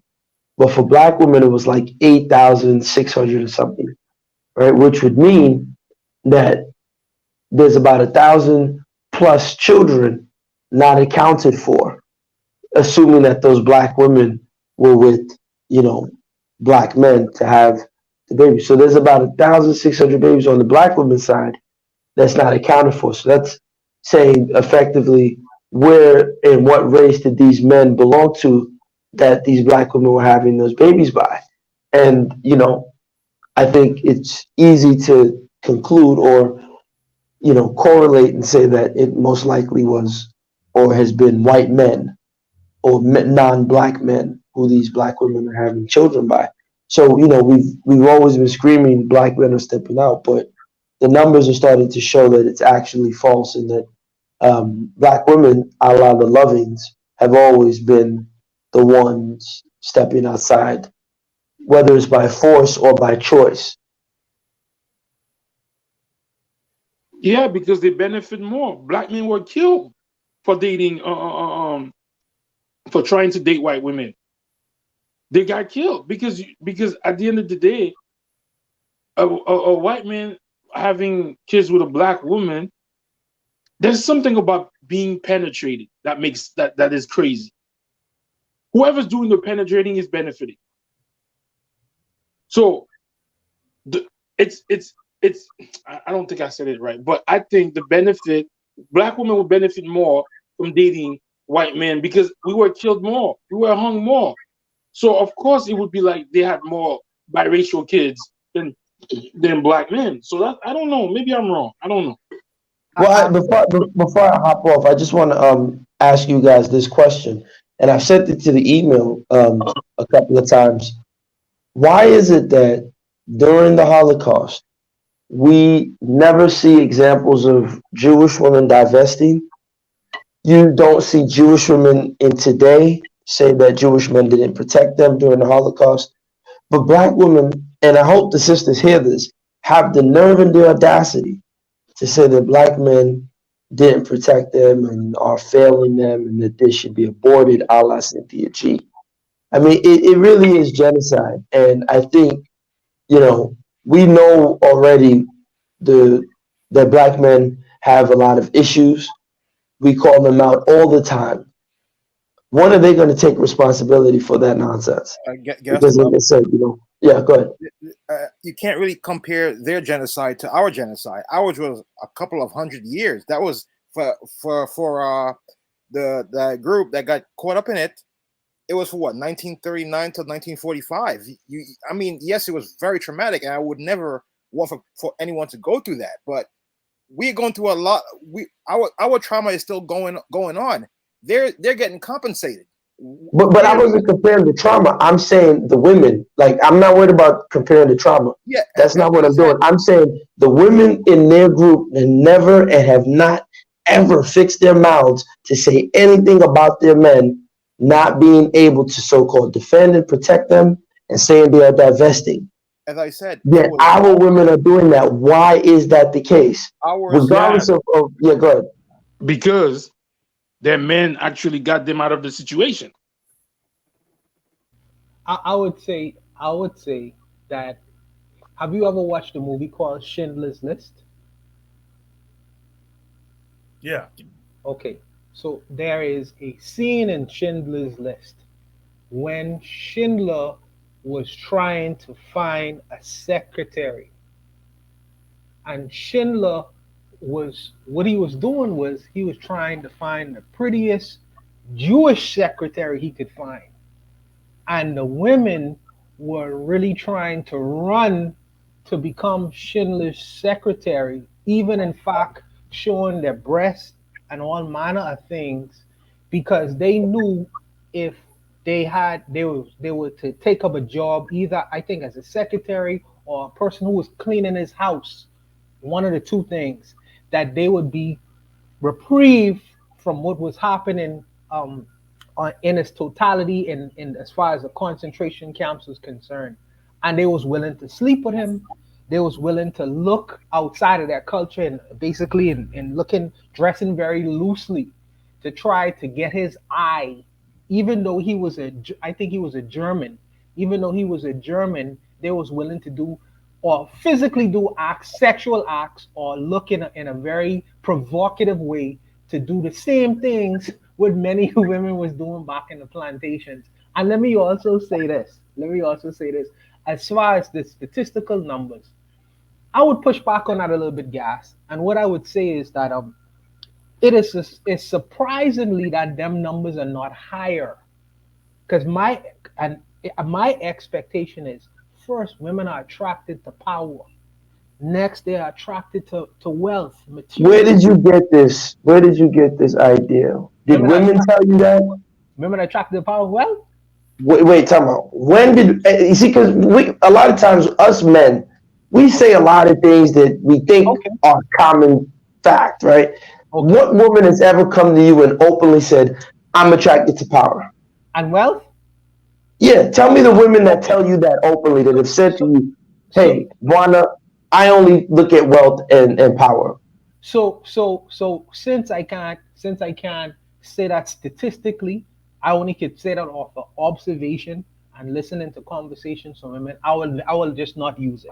I'll not use So a woman has said that to you, or no? No. I've heard discussions where women say, "I want a man with a nice bank account. I want a man with a nice car. I want a woman." But here's the thing: women say what they want, right? But this is what I'm saying.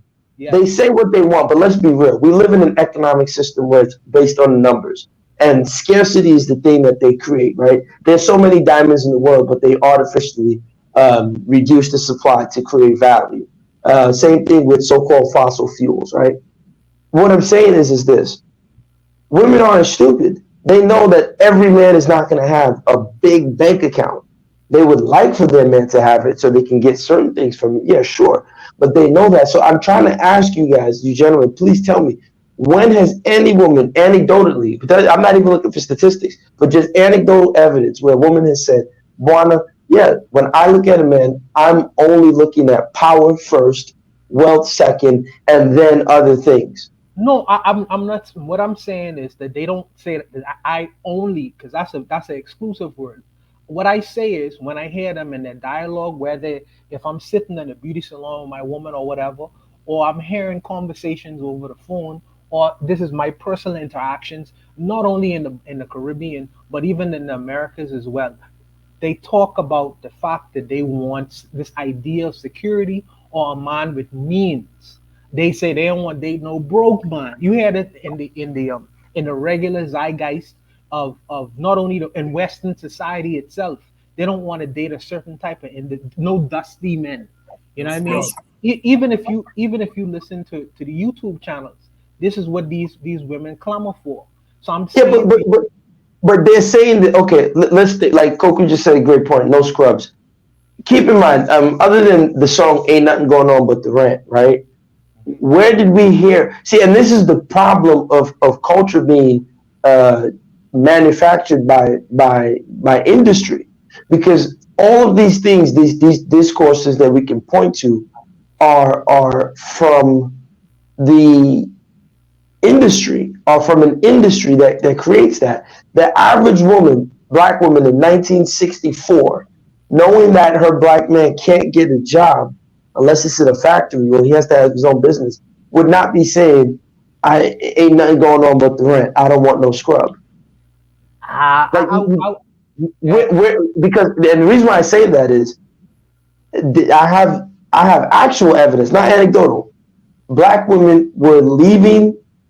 Did you ever hear in the Old West, they had mail order brides where black women were leaving? I think I mentioned this to you. They were leaving the East Coast without, and they were literally getting on trains to marry men that they had never seen. I didn't see that before. I did mail order brides. Yes. Mail order brides. Black women were mail order brides. I didn't know black women were mail order brides. I know the Chinese were. I know the No. The black women in America during the Midwest with the gold rush and all that stuff, a lot of black men would put out ads, and black women would. Yes. So what I'm saying is that I think when we say, I got a question. Can you explain what male are they? What the men were looking for wives, or the wives were looking for husbands? I just the men were looking for wives, and the wives were looking for husbands. Yeah, and black men were putting out ads, and black women were responding. So I'm just trying to say that no, I understand, but remember, contemporary society is shaped and structured and manufactured for us by people that don't look like us. Oh, come on, Gas. So you basically saying that women are not don't have the ability to I'm take saying even that dream for themselves? they don't because Come on, and the reason why I'm saying that is because if you look at it, when we say women are attracted to power, then at the same time, at the same breath, we'll still complain and say, well, the black women in the inner cities are dating and having babies by Pookies and Ray Rays. yeah, but you assume no, but No, you no, you get what I'm saying? Like we're having it both ways, and we can't hold on, say guys. women are Hold on. attracted to power No, and hold money on, guys. and No, hold on, resources, guys. yet they're all having babies by Pookies and No, Ray hold Rays. on, guys. Because now we talking in But degrees a now. Pookie and Ray Ray could be a Hold drug on, hold dealer. on, hold on, hold on, Azuli. Hold on, Azuli. Because we talking in degrees. The person in the hood, a limited girl in the hood, right? What she perceives as power is the neighborhood drug dealer who have the ability to do things beyond the scope of the regular person that exists within a community. So even though he's a pookie, in my eyes, he's a pookie. She perceives him as a powerful man. Yeah, I mean, he has the ability to take her to places where she wouldn't ordinarily go. In her eyes, he has power. You know, that's But the relative. average drug dealer is making less than minimum wage. Yeah, Like but you get what I'm trying to say? And then even if that's the case, if what you guys are saying is true, okay. then there'd be no children in the Caribbean and in Africa. Because Why you they're say men that? who because there are a lot of men who don't have the kind of money and wealth. So are you trying to tell me that in the Caribbean and Africa, the only men getting access to women are the wealthy ones? You was talking these extremes, man. When you say only, I never said only. But you guys are telling me that women are attracted to power and wealth, and I'm trying to say that Absolutely. it's much more complicated than that So because are you these telling? women. Yeah, go ahead. No, go ahead, gas. Go ahead.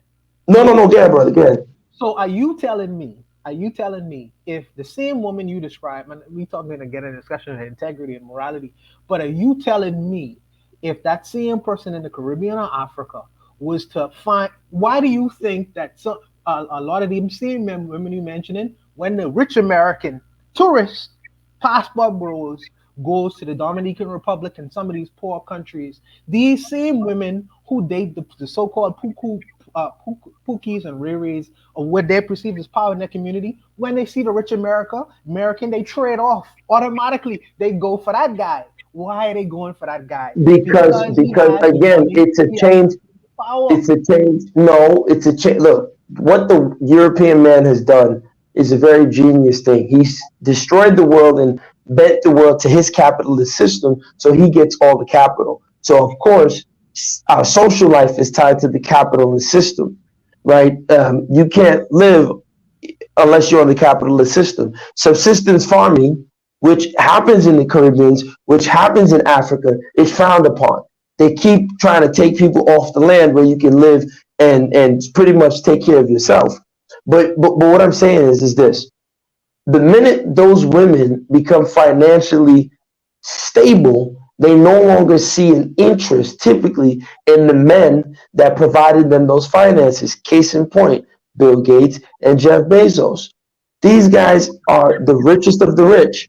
And as soon as Jeff Bezos' wife she don't want him no more because thank you for the ride. I appreciate it. See you later. Like I think when we keep telling men this, we are allowing men to be manipulated. That's why I'm asking you guys, send me an email me, gmail.com. I will send you that book by Chidinma. It's not, at least he's a Pan-Africanist. I think So only give him a actually read shot. that book before. I think he actually read that before. But I want you to send me some information because you are a facts driven guy. You know, I know you back up what you say. As far as this idea, because you say you have it, of women not necessarily being attracted to money and power, but something else. No, I'm saying that women typically, here's the thing, they're not stupid. Women are very, very practical. So they know they live in the modern system. So of course, yeah, I need to have a man who can provide for me and my children. They're not dumb.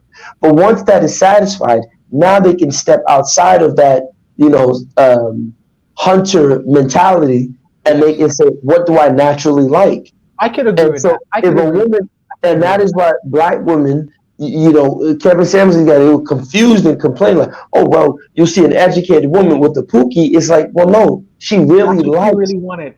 I Exactly. I That's got what you. she I really got you. likes. I got It's you. just I that got you. you had money You get what I'm saying? That's what I'm saying. I got you. So the desire and the sentiment of wanting that guy is not a sincere one.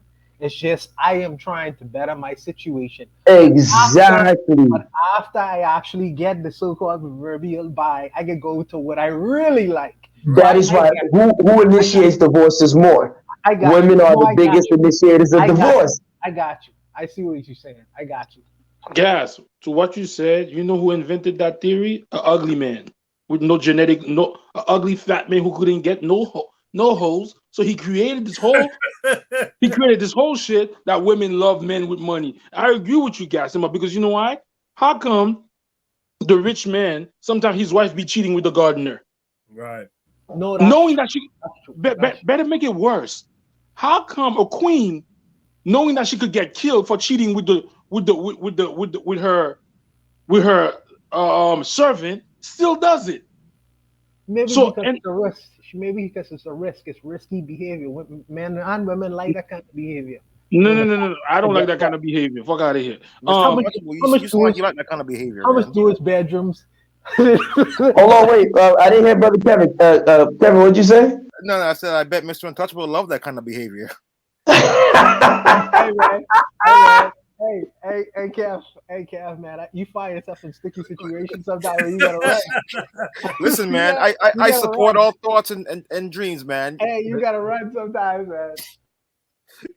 Yeah, listen, look, you're right. I think, when you look at the history of this thing called look, of course, the guy who has the biggest swords and the biggest, whatever, he'll get access to a lot of women, but he can't sleep with all of them.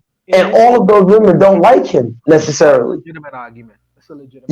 And what happens is like, we wouldn't have the type of genetic diversity we have in the world if women only talk to power. If women only went to power, then, heck, not all of our great-great-grandfathers were the strongest. Like, I know we would like to think that, but I'm sure I had a great-great-great-great-grandfather that was a village punk. And I'm glad that, my great-great-grandmother busted open for him, and she didn't run to, and say, you know what I'm saying? If that's the case, which is going to be a great example for what Gassim said, why would Serena marry that guy? She makes more money. She's genetically. What's the point of that? Maybe that's who she really wanted. No. Well, I think Serena got tired of being passed around. In that industry, Ciara, they were all being passed around. These black guys didn't take them serious, unfortunately. But then again, at the same time, my whole thing with these black women is just like, I don't understand. They're not thinking genetically. Can you guys imagine the type of children if Serena had children with like LeBron James, right, or Mike Tyson? Can you imagine kind of athlete and specimen that their genetic stock would create? They could have ended up like one of Michael Jordan's. He can't play basketball at all. You know what I mean? But gas him up. A guy like LeBron, a guy like Mike Tyson would not date a girl like Serena. Why? What is the conditioning the black man today that they wouldn't date a Serena? They would not date a Serena because Serena is masculine looking, one. And number two, most black guys don't Wait. Serena's masculine looking? Oh, yeah, stop. Yes, she is. You stop it. Oh my God. Come on, Urzuli. Time out. Wait a minute. Serena looks masculine? No, she doesn't. Serena, when she wears makeup and all of that shit, yes, she looks masculine. When she was all that bullshit, Serena in her natural state with just like no makeup, none of that Euro advertisement might be different. But so how come? So explain to me, Gassimo. So how come the super athletes never went after Serena to lock her down? Because I'm telling you that black men, unfortunately, we're not thinking genetically sound. Look, I'll end with this as I'm going to go, right? She mentioned it. Even back then, they were putting in the films blacks and whites having these interracial things. And if you watch TV now, you can't escape it.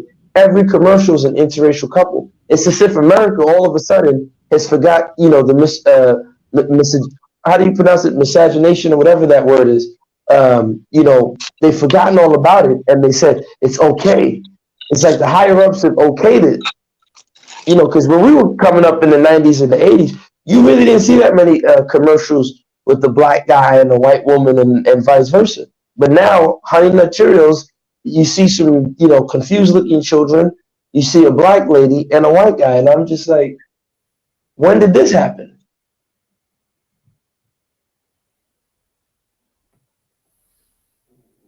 All right. I know Gas has to jump off.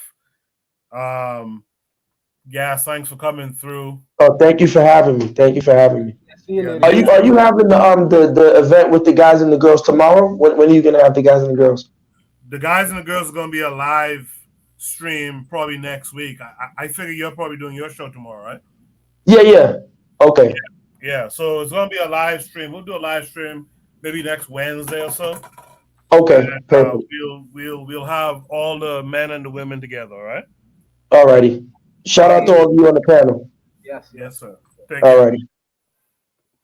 All right. Let's watch more of the video, and we'll watch a little bit of a longer segment. I want to end this in like 30 minutes. So let's watch a little bit more of the video, and then we'll talk about it. White women are asking for liberation. They're asking for self-respect from their own men. Okay, because a white man not only had to be dominant to all people of color, he also had to dominate his own woman in the process. And so white women are saying, we want to be liberated, or we want to make ourselves equal to you. You see, I think that is a major dialogue that is going on. The white woman is saying she wants to be. Don't some of them want to rid themselves of the racism? Isn't this important? No, see, no, that's when like they're raising their children. I mean, no, they don't want to rid themselves of privilege. Which you see, and this is why there was a study done recently where white women are still teaching 3-year-old, 2-year-old white children that it's no good to be black and that black people are niggers and this and that and the other. But what about the white parent of a black child? I mean, that white parent would have a vested interest in at least trying to deal with their racism so that they will raise their children unscarred. You would think that. Now, all of us know, people from interracial homes. I mean, they're not all, brainwashed into being white.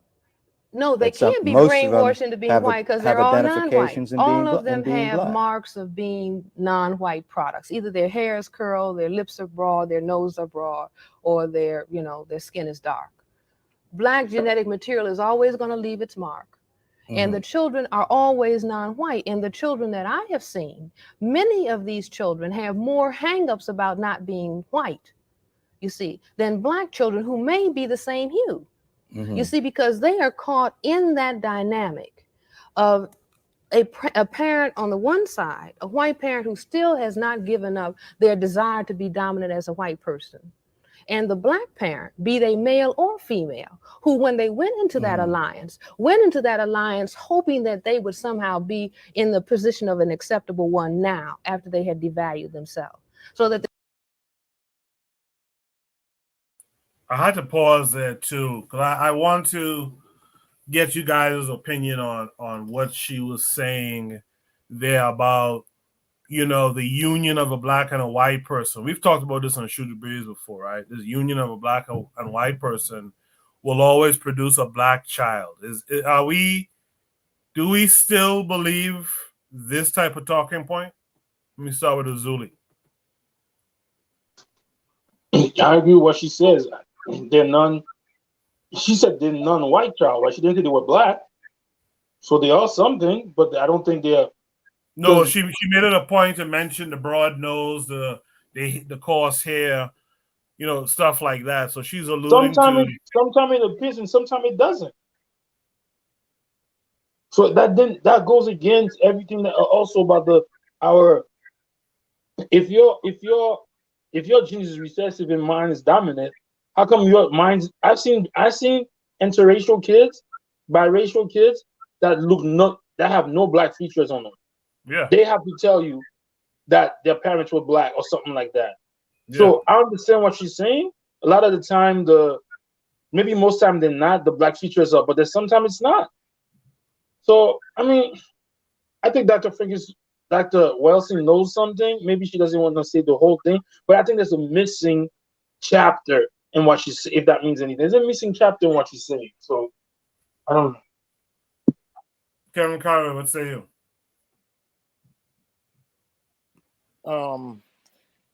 that whole thing is out the window. That's outdated now, man. Now you have people just claiming mixed race, on the census. So it's a new day in America. But Kerry, you can't say that just because they say they're mixed race. That doesn't mean that's what the genetics say. No, I understand what you say with genetics. Yes, they have to confirm that they do have that, but a lot of times, a lot of mixed race people don't want to be identified just as one race. They want to say, "Oh, my so and so is white and my so and so is black." So I'm like, you know what? I can't force you if you don't want to be identified as black. So be it. But you always have that DNA in you. But for self-preservation reasons, right? Mm-hmm.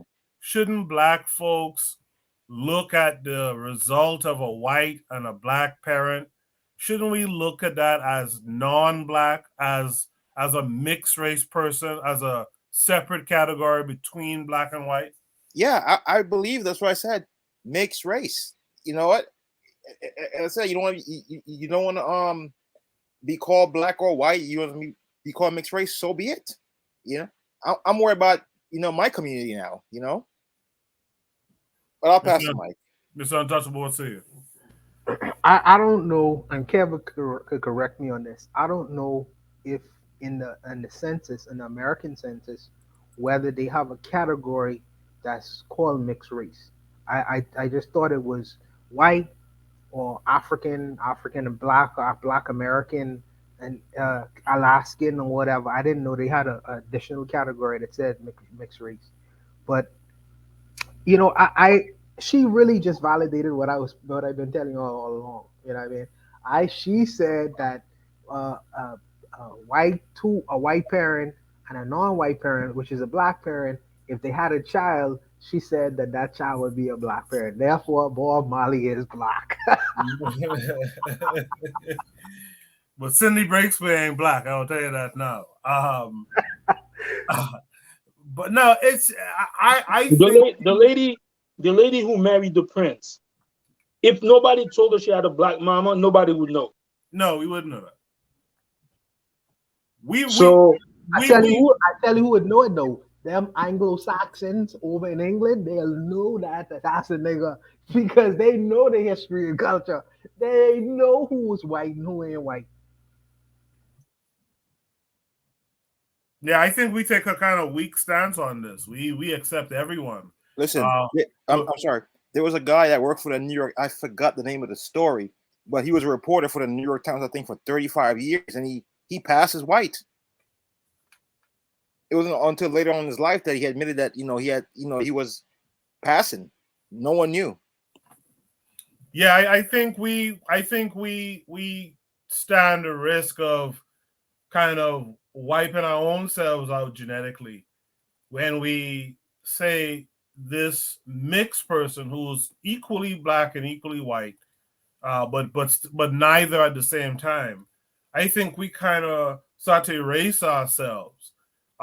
Because when you look at his history, right, it's this mulatto that's betrayed us the most within our own community. That's because we accepted this amalgamation. We accepted it as one of us when clearly history shows repeatedly they're not one of us. They don't think like one of us. They don't aspire to be on our level. They aspire to be on another level, especially when their father is white. That's a history that we can't deny, right?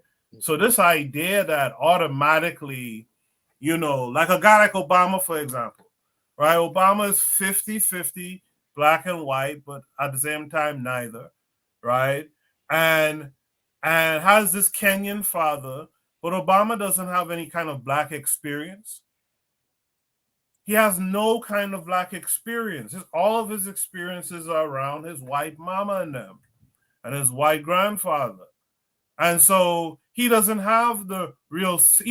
truly have the sensibilities of blackness. That's why when you look at what he did versus what he didn't do for Black America, you could tell he just didn't get it.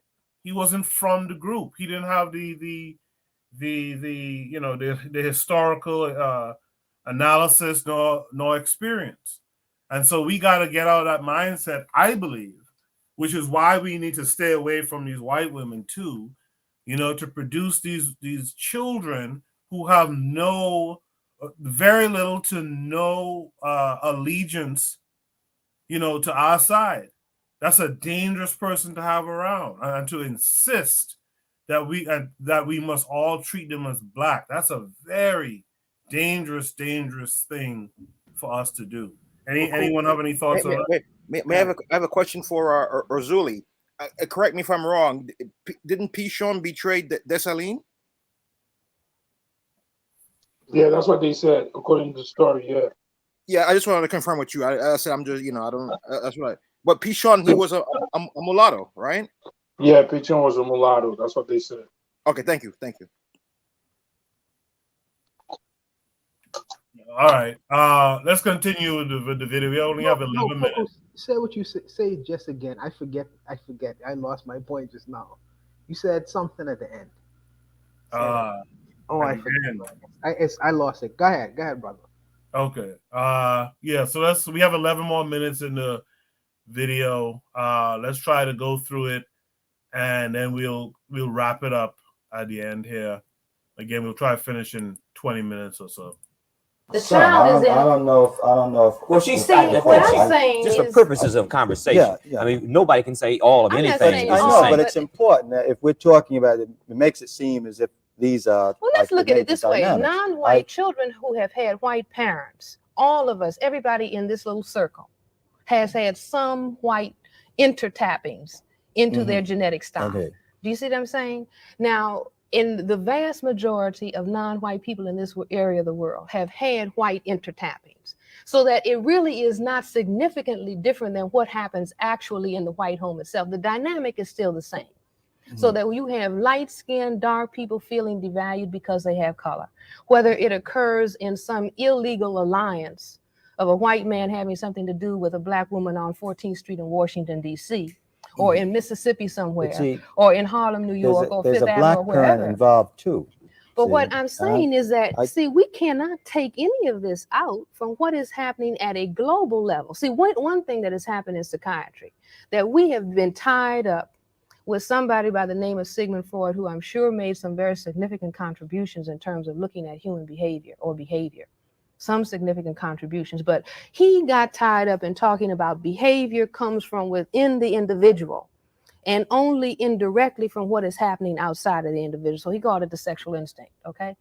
But there are other people, fortunately, now who are coming along. While we have time. Yeah, but while we have time. You know, we're not completely controlled, you know, by the externals. I would like to think that we have some power over determining and understanding the processes that affect us. While we have time. But I don't consider myself a complete sort of a robot who's affected by racism and don't understand it. And I think a lot of people like that, both some whites, but not a lot of them, a lot of black people can understand or feel what's going on. And I think that's why you get some black men who are very aware about a lot of racial things in their blackness, who may get involved in those situations, particularly in the past. And you have some who are on the opposite extreme. But it's not like we're all. Yes, all right. Yeah. We would never resolve that very deep psychiatric problem. But I would like to, at least while we have a few minutes, discuss one very important point.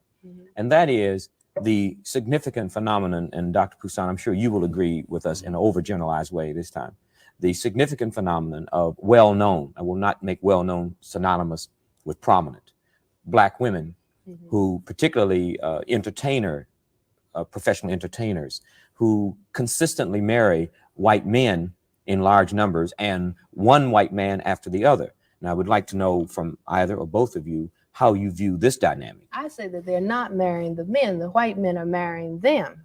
Okay, and I think that is. Well, but if they continually are selective. Well, let's put it this way. Number one, that as I said earlier, that there is an extreme alienation going on between the black man and the black woman. In other words, this same conversation really could be discussing the alienation between the black man and black woman that allows for the significant phenomenon of black man, white woman that we see. All right. Because there is that alienation, then black women and black men all across the economic board, no matter whether they're on welfare, whether they're making, $150,000 a year, probably as an entertainer, are having problems in terms of their relationships with each other. Now, some women who, they may be in the limelight, or they may be considered beautiful, a star or something like that. All right. They have been frustrated in many of their relationships. If you take all of those entertainers, if they start telling you that they started out relating to black men and they had a number of kinds of problems, and so now, well, I don't want to say you didn't. No, you didn't fail us. Okay, you didn't fail us. The white supremacist system is just beating all of us. Black men will say that too about black women. That black women have let them down. Right. Well, you see what I'm saying? It's just like the Julia syndrome. Diane Carroll and the Julia. Black women have been programmed via TV and everything else. You don't need a black man. You just need a white man to give you a job. At the same time, they're saying to the black man, you don't want a Sapphire. She's too argumentative. She talks too much. Mm-hmm. You see what I'm saying? What you need is a white woman. Now, what does this produce? This produces maintenance of white supremacy. Why? Because you have divided and conquered the black man from the black woman. Just like you divide and conquer non-white people. I have to make this point, if that's true. But I still must return to the fact, and I don't think we can lose this statistic, that there is a decline on the part of black women in general in interracial relationships, right. But there continues to be a significant increase among black women and white men when the black woman is a prominent entertainer. Yeah, Tony. Okay. See, because I'm isolating, and we must address ourselves. Okay, I'm isolating that group of black women. Part of this, I've talked to people about this in show business. One of the explanations they give, you can take it or leave it, is that in the entertainment field where these women are most of the time, that there are very few prominent black men who have power. Black men aren't the producers, they aren't directors, they aren't the people putting up the money, they aren't the stage managers. That all of these people in that industry, the strong, dominant, powerful men are white. Are you saying that the black woman, in order to be successful in that field, must marry one of those white men? No, I think that's part of the phenomenon. But many black women in the entertainment field do not marry white men, and they are still successful. Yeah. So wouldn't that not contradict that point? They're coming in constant contact with these types of white men in the business who have power. Look at it this way. And starlets frequently marry men with power. Okay, white actresses do this, white entertainers. But I must now return to your theme. Wouldn't the variable then be the individual?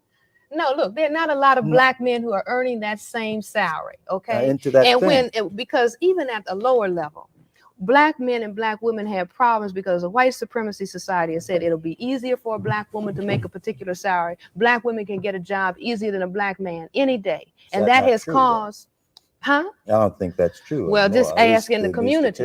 Ask in the community, because a black woman could be a domestic worker when her husband couldn't even work. Yeah, but I think it's shifting. That's well, it may be gradually shifting. I don't know about that looking at the current unemployment statistics, okay? But I'm saying that has been a sore point within the black family unit a long, long time. And that's why somebody like Monahan can come out and talk about matriarchal family structure. Why? Because the white supremacy society said, well, we'll let her make more money because it's really important to keep him down.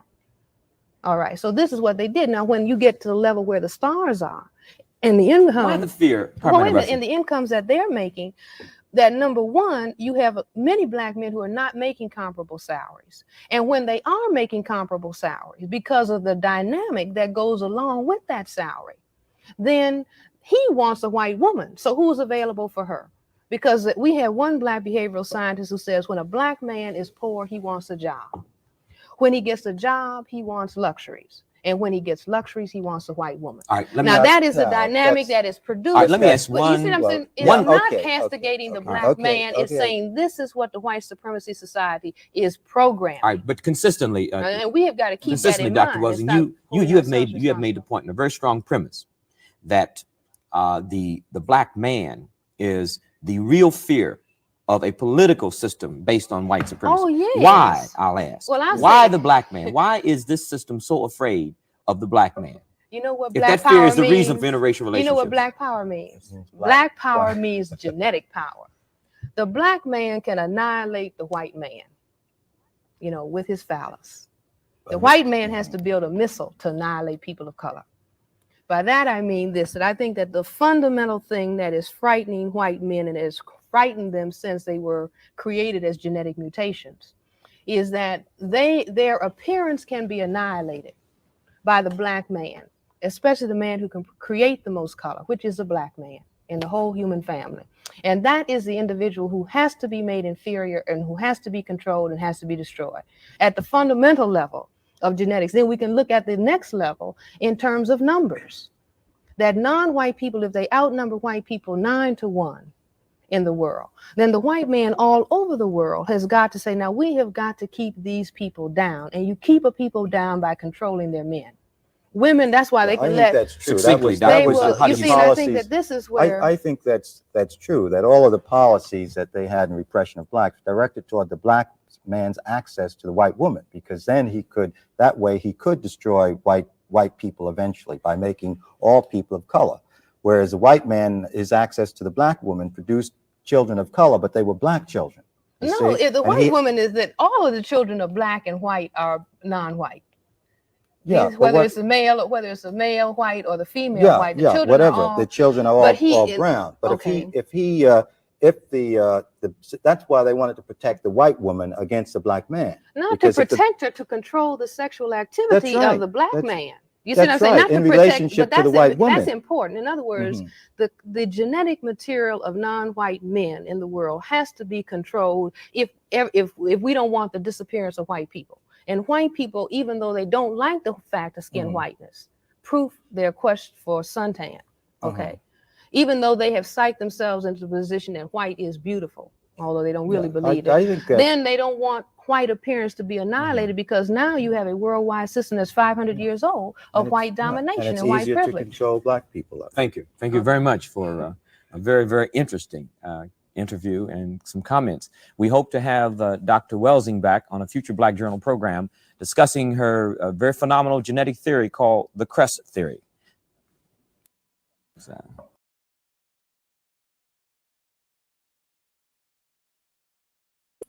Yeah, that was an interesting interview. I will say this to echo some of the stuff you guys were saying earlier. I think Dr. Welsing is very commanding. She knows how to cut through and get her points across. I think that's very admirable. It could be annoying if you're in a relationship, and she never was married, from what I understand, too. She was never married. So it's very interesting that those two things are true. She is commanding. It is admirable, but at the same time, I could see it can be kind of grating for certain men. Kevin Curry 42, what did you think of the last segment there? And can you come back to me? I got my thoughts together. All right, Ozuliism, what were your thoughts on that last segment? Well, I'm gonna say this is that the genetic annihilation theory, if that was the case, how come we are able to reproduce with them? If the body's the body, I think in her argument, what she's negating to say, there's the body and there's the person that's guiding the body. I'm more interested in the person who's guiding the body. Where does that person come from? Because if she's saying that they refer of genetic annihilation, but at the end of the day, we could reproduce them anytime, then like, what's the point? Are you saying how is it physically possible that we could mate and reproduce with them, seeing that there's a genetic difference, or there's a weakness versus a dominance or something like that? Yeah, like how are we? Don't like, you're a scientist, right? How are we compatible? Yeah, you're a scientist. Like, I don't know if it's possible, but what I've been told, a human cannot have sex with a monkey and produce an offspring. So probably not to term, but yeah, probably. Oh, so are you saying it could happen and probably not to term? Yeah. Okay. Then I'm, because I'm trying to understand, why are they afraid of genetic annihilation if we all are from Africa? If we all come from Africa, supposedly what they said, why are they afraid of that? That's what I'm saying. There's something missing that I can't connect with her. I get what she's saying, But why? If we all come from Africa, we are all Africans, supposedly the way they said it. Why are they afraid of that? Yeah, I agree with you. I think most times with these type of talking points, there's something not explained in the middle of it. Like you raise a good question. Why would they fight up against if they were just these albino Africans, right? Who moved from the continent to the Caucasus or something like that, right? Why would they? I mean, I guess sometimes there's a theory of being banished, and maybe that's where the hate comes from. But you'll have to show me that, right? For me to accept that, you have to show me that, and I haven't really seen that shown to me. That's what I'm saying. I think there's like either she knows something and she's not willing to there's a chapter missing. You mean to tell me, according to them, if we're buying into the migration, the human evolution or whatever, they say they come from us because supposedly we migrated. So how come they migrated and they couldn't come back or whatever? Why are you trying to destroy those people that created you if you come from them anyway because of genetic mutation? You're going to come back around again. Do you get what I'm saying? So if we could produce Caucasian people or Asian people, but y'all going to come back again if we are the source. So what's the point? There's something missing in there in her theory that maybe, I don't know. Let's hear from Bwana Guziki here. What to you? Erzuli, have you gotten a copy of a book before, like the ISIS papers? Yeah, I have the ISIS papers. Okay, maybe you might find something in there that might be able to answer your question. Maybe it's possible, But yeah, but I think that this in listening to this whole thing, for me it just brought out the excellence of all the players involved in this discussion. From the interviewer who asked some pertinent questions to the two black psychologists. No matter where you fall on either or opinions, I think that it was a fascinating discussion and debate.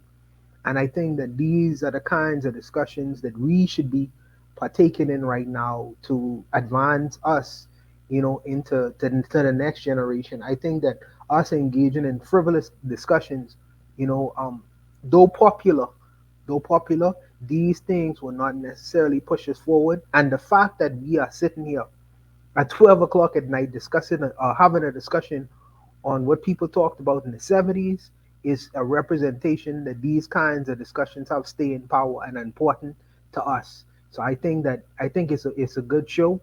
I'm glad that the fact that I had an opportunity to give my opinions tonight on this particular topic, man, and I enjoyed the brothers' opinions on these topics, man. Yeah, Kevin Curry, did you ever get your thoughts together, brother? Yeah, I was thinking about what Azuri was saying about the missing chapter. In my theory, I just think that if you look at Europe on the map, they're surrounded. They're surrounded. They have really no resources. That's why they have to conquer other lands or use sanctions to get their way. But they're surrounded, and if you look at what's going on now in the United States and Europe, you can parallel it because they're dealing with, like they call it, the flood of immigrants from Syria, which they destroyed their country, NATO. They're dealing with the African people coming in, and they're seeing that, wow, we can't reproduce as fast as they can. Same over here in America, where you got the people from the South. But it's not just people from the South that's coming in. From what I learned, there are people from Africa too, and from the Caribbean in that group. But they're seeing all these people. At one point, they had control. Now, the floodgate, it's starting to crack, and it's so much you can plug the holes, but you see the crack coming, and it's going to eventually collapse on you. So that's what they're seeing their eventual demise. That's why if you look at today, they're lashing out. They're doing all this stuff. Well, what they said, they're circling the wagon. But that's just my theory and my thoughts. I'll pass the mic. They want to maintain the white dominance in the United States of America. And as Kevin suggested, when he said that they are procreating more than us, it goes back to the genitals. It goes back to the annihilation discussion. Because if you think about it, if the concern wasn't to maintain the fact that they were white, and this is America is a white country, then it shouldn't be a concern if the president was to marry a black woman and they had a mixed race child and he maintained dominance over America if color didn't matter. The fact that they want to maintain and keep out the so-called brown people of the world, what did President Trump say? Don't bring them in from these shithole countries. Let them come from Norway and the northern countries. They want to maintain this country, the country in America, as a white country. And the reason for that is we had a discussion about that white genetic annihilation. They don't want a brown country. They don't want a. Go ahead, brother. Sorry. Yo, when you mentioned that he wanted them to come there, Norway's having the same problem they're having over here. They're not reproducing. Yes, like, we're having our own problems, and same thing with Asia, China, Japan, and South Korea. I know nothing about North Korea, but they said Japan is nearly gone. And Kev, what they trying to do? They say don't let these immigrants from the South, from these Arab countries and Asian countries come into our country. And they making it a religious or Muslim discussion. But the reality is, I believe, as the sister was suggesting earlier, they don't want Europe to turn brown. Just like America doesn't want America to become brown or black. Why? Yo, you know what's funny? They like lately in Europe, a lot of it's going far right wing now. Like we're talking about Italy. They just elected a right wing fascist that absolutely loves Mussolini. Oh, you heard today that a cabbage outlasted the Prime Minister of England. She resigned. I didn't hear that one. I gotta go check that out. I gotta check. And I thought that was a joke. I thought that was a joke. Somebody was doing, but I heard she resigned. Yes, it says whatever her name is, 2022 too. Yeah, they are trying to keep out the so-called immigrants because they want England to remain white. And also, you remember 2 years ago during the George Floyd riots, you saw all them dudes like, yeah, we're going to London, yeah, we're going to fight. If you're, and you saw them get their ass handed to them handily. That's what it is. My thing is, why? Do we choose to be black? Do we choose to be white? Why is all of this going on? That's what I'm saying. There's a chapter missing. Like, why? Why? They choose, but it's not the fact that they didn't choose to be white or black. They want to maintain their whiteness. Why? I thought after you die, you died. It's a power thing. No, that power dynamic. No, that's the easy thing to say. It's just a power thing. Okay. Why are they trying to maintain it if when you die, you die? Or we can look. There's a missing chapter in this, bro. Like, don't you want? Hold on. Don't you want your children and grandchildren to live well after you die? Well, I don't have any kids, but I guess most people would. So when they leave this planet, first of all, they want their children to look just like them. That's first and foremost. Second of all, they want their children to live just as they did when they was alive. So they want to pass on. They want to pass on that. They want to pass on that dominance. They want to pass on that control. Okay, it's one thing you want to live. You want to leave a house for your kid. It's one thing you want to leave $50,000 for your kid.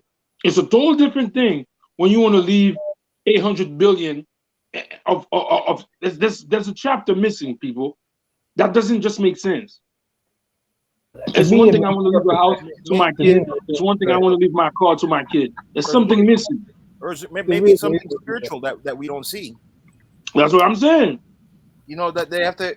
Why think they're having a hard time giving out those artifacts? Maybe we should re-look into those artifacts. There's something about them that they. Brother Claret, that's what I'm talking about. I agree with you 100%. There's something missing. It can't just be this superficial shit that we're talking about right now. Did Dessalines want the country of Haiti to become a white country after he was dead? No.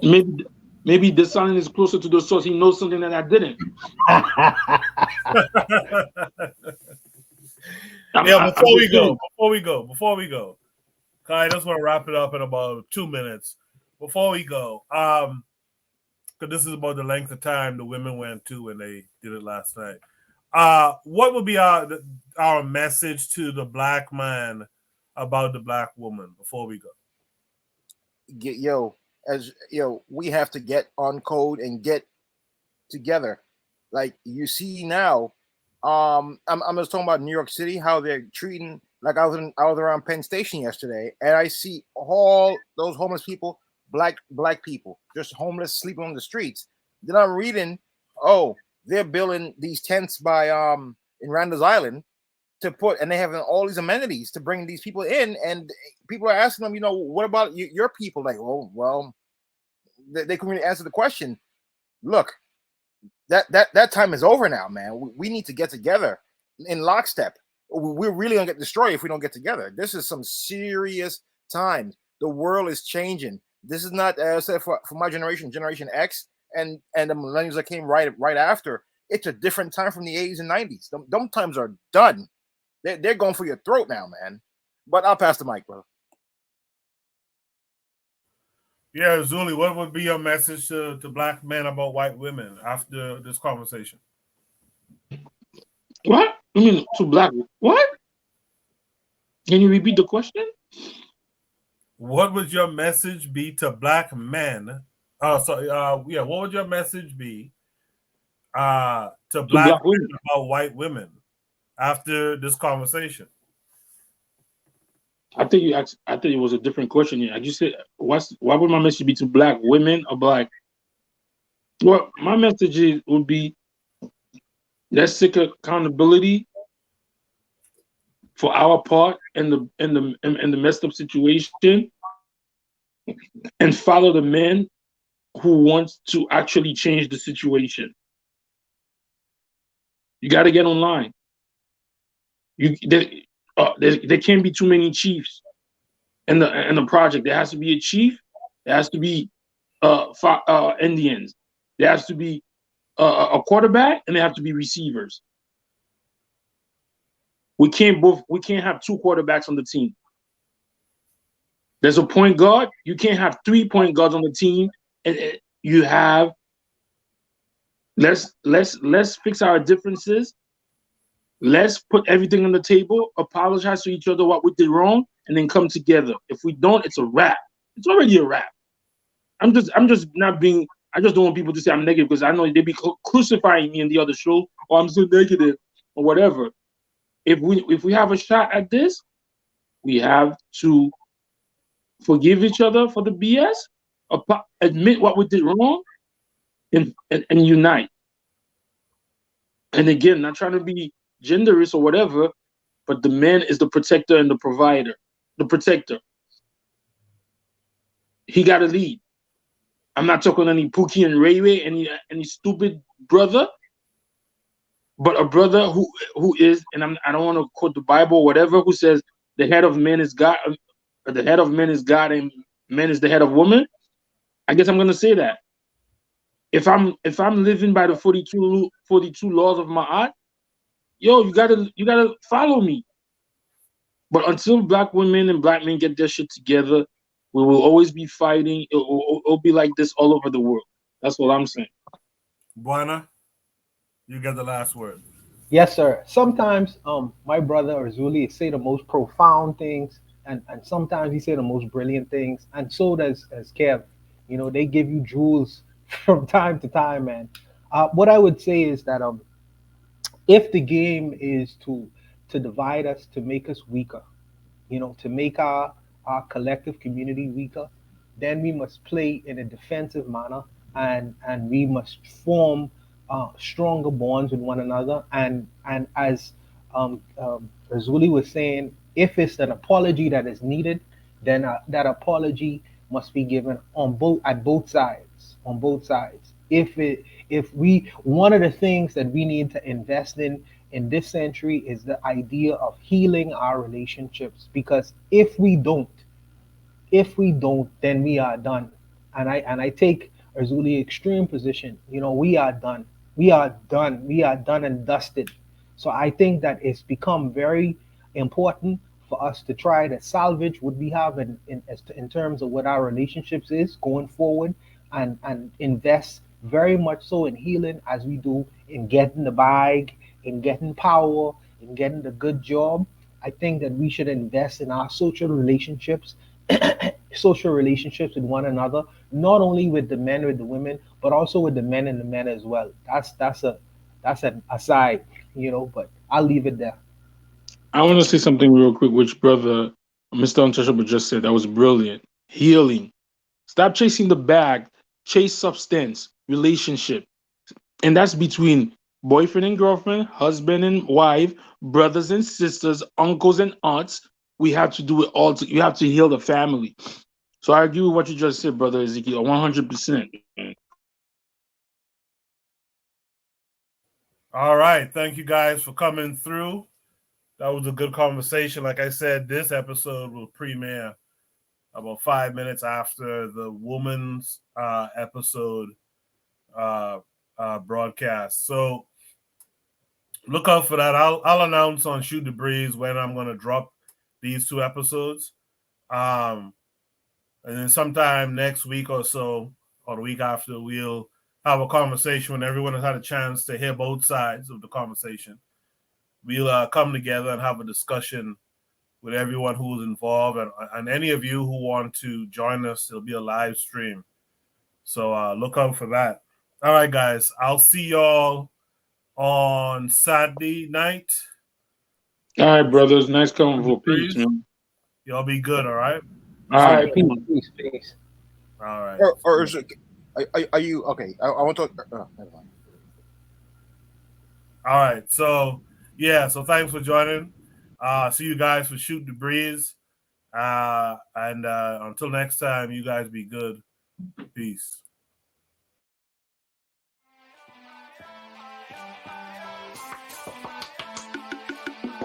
Thanks for listening to the Bitter Medicine Podcast with your host, Koku.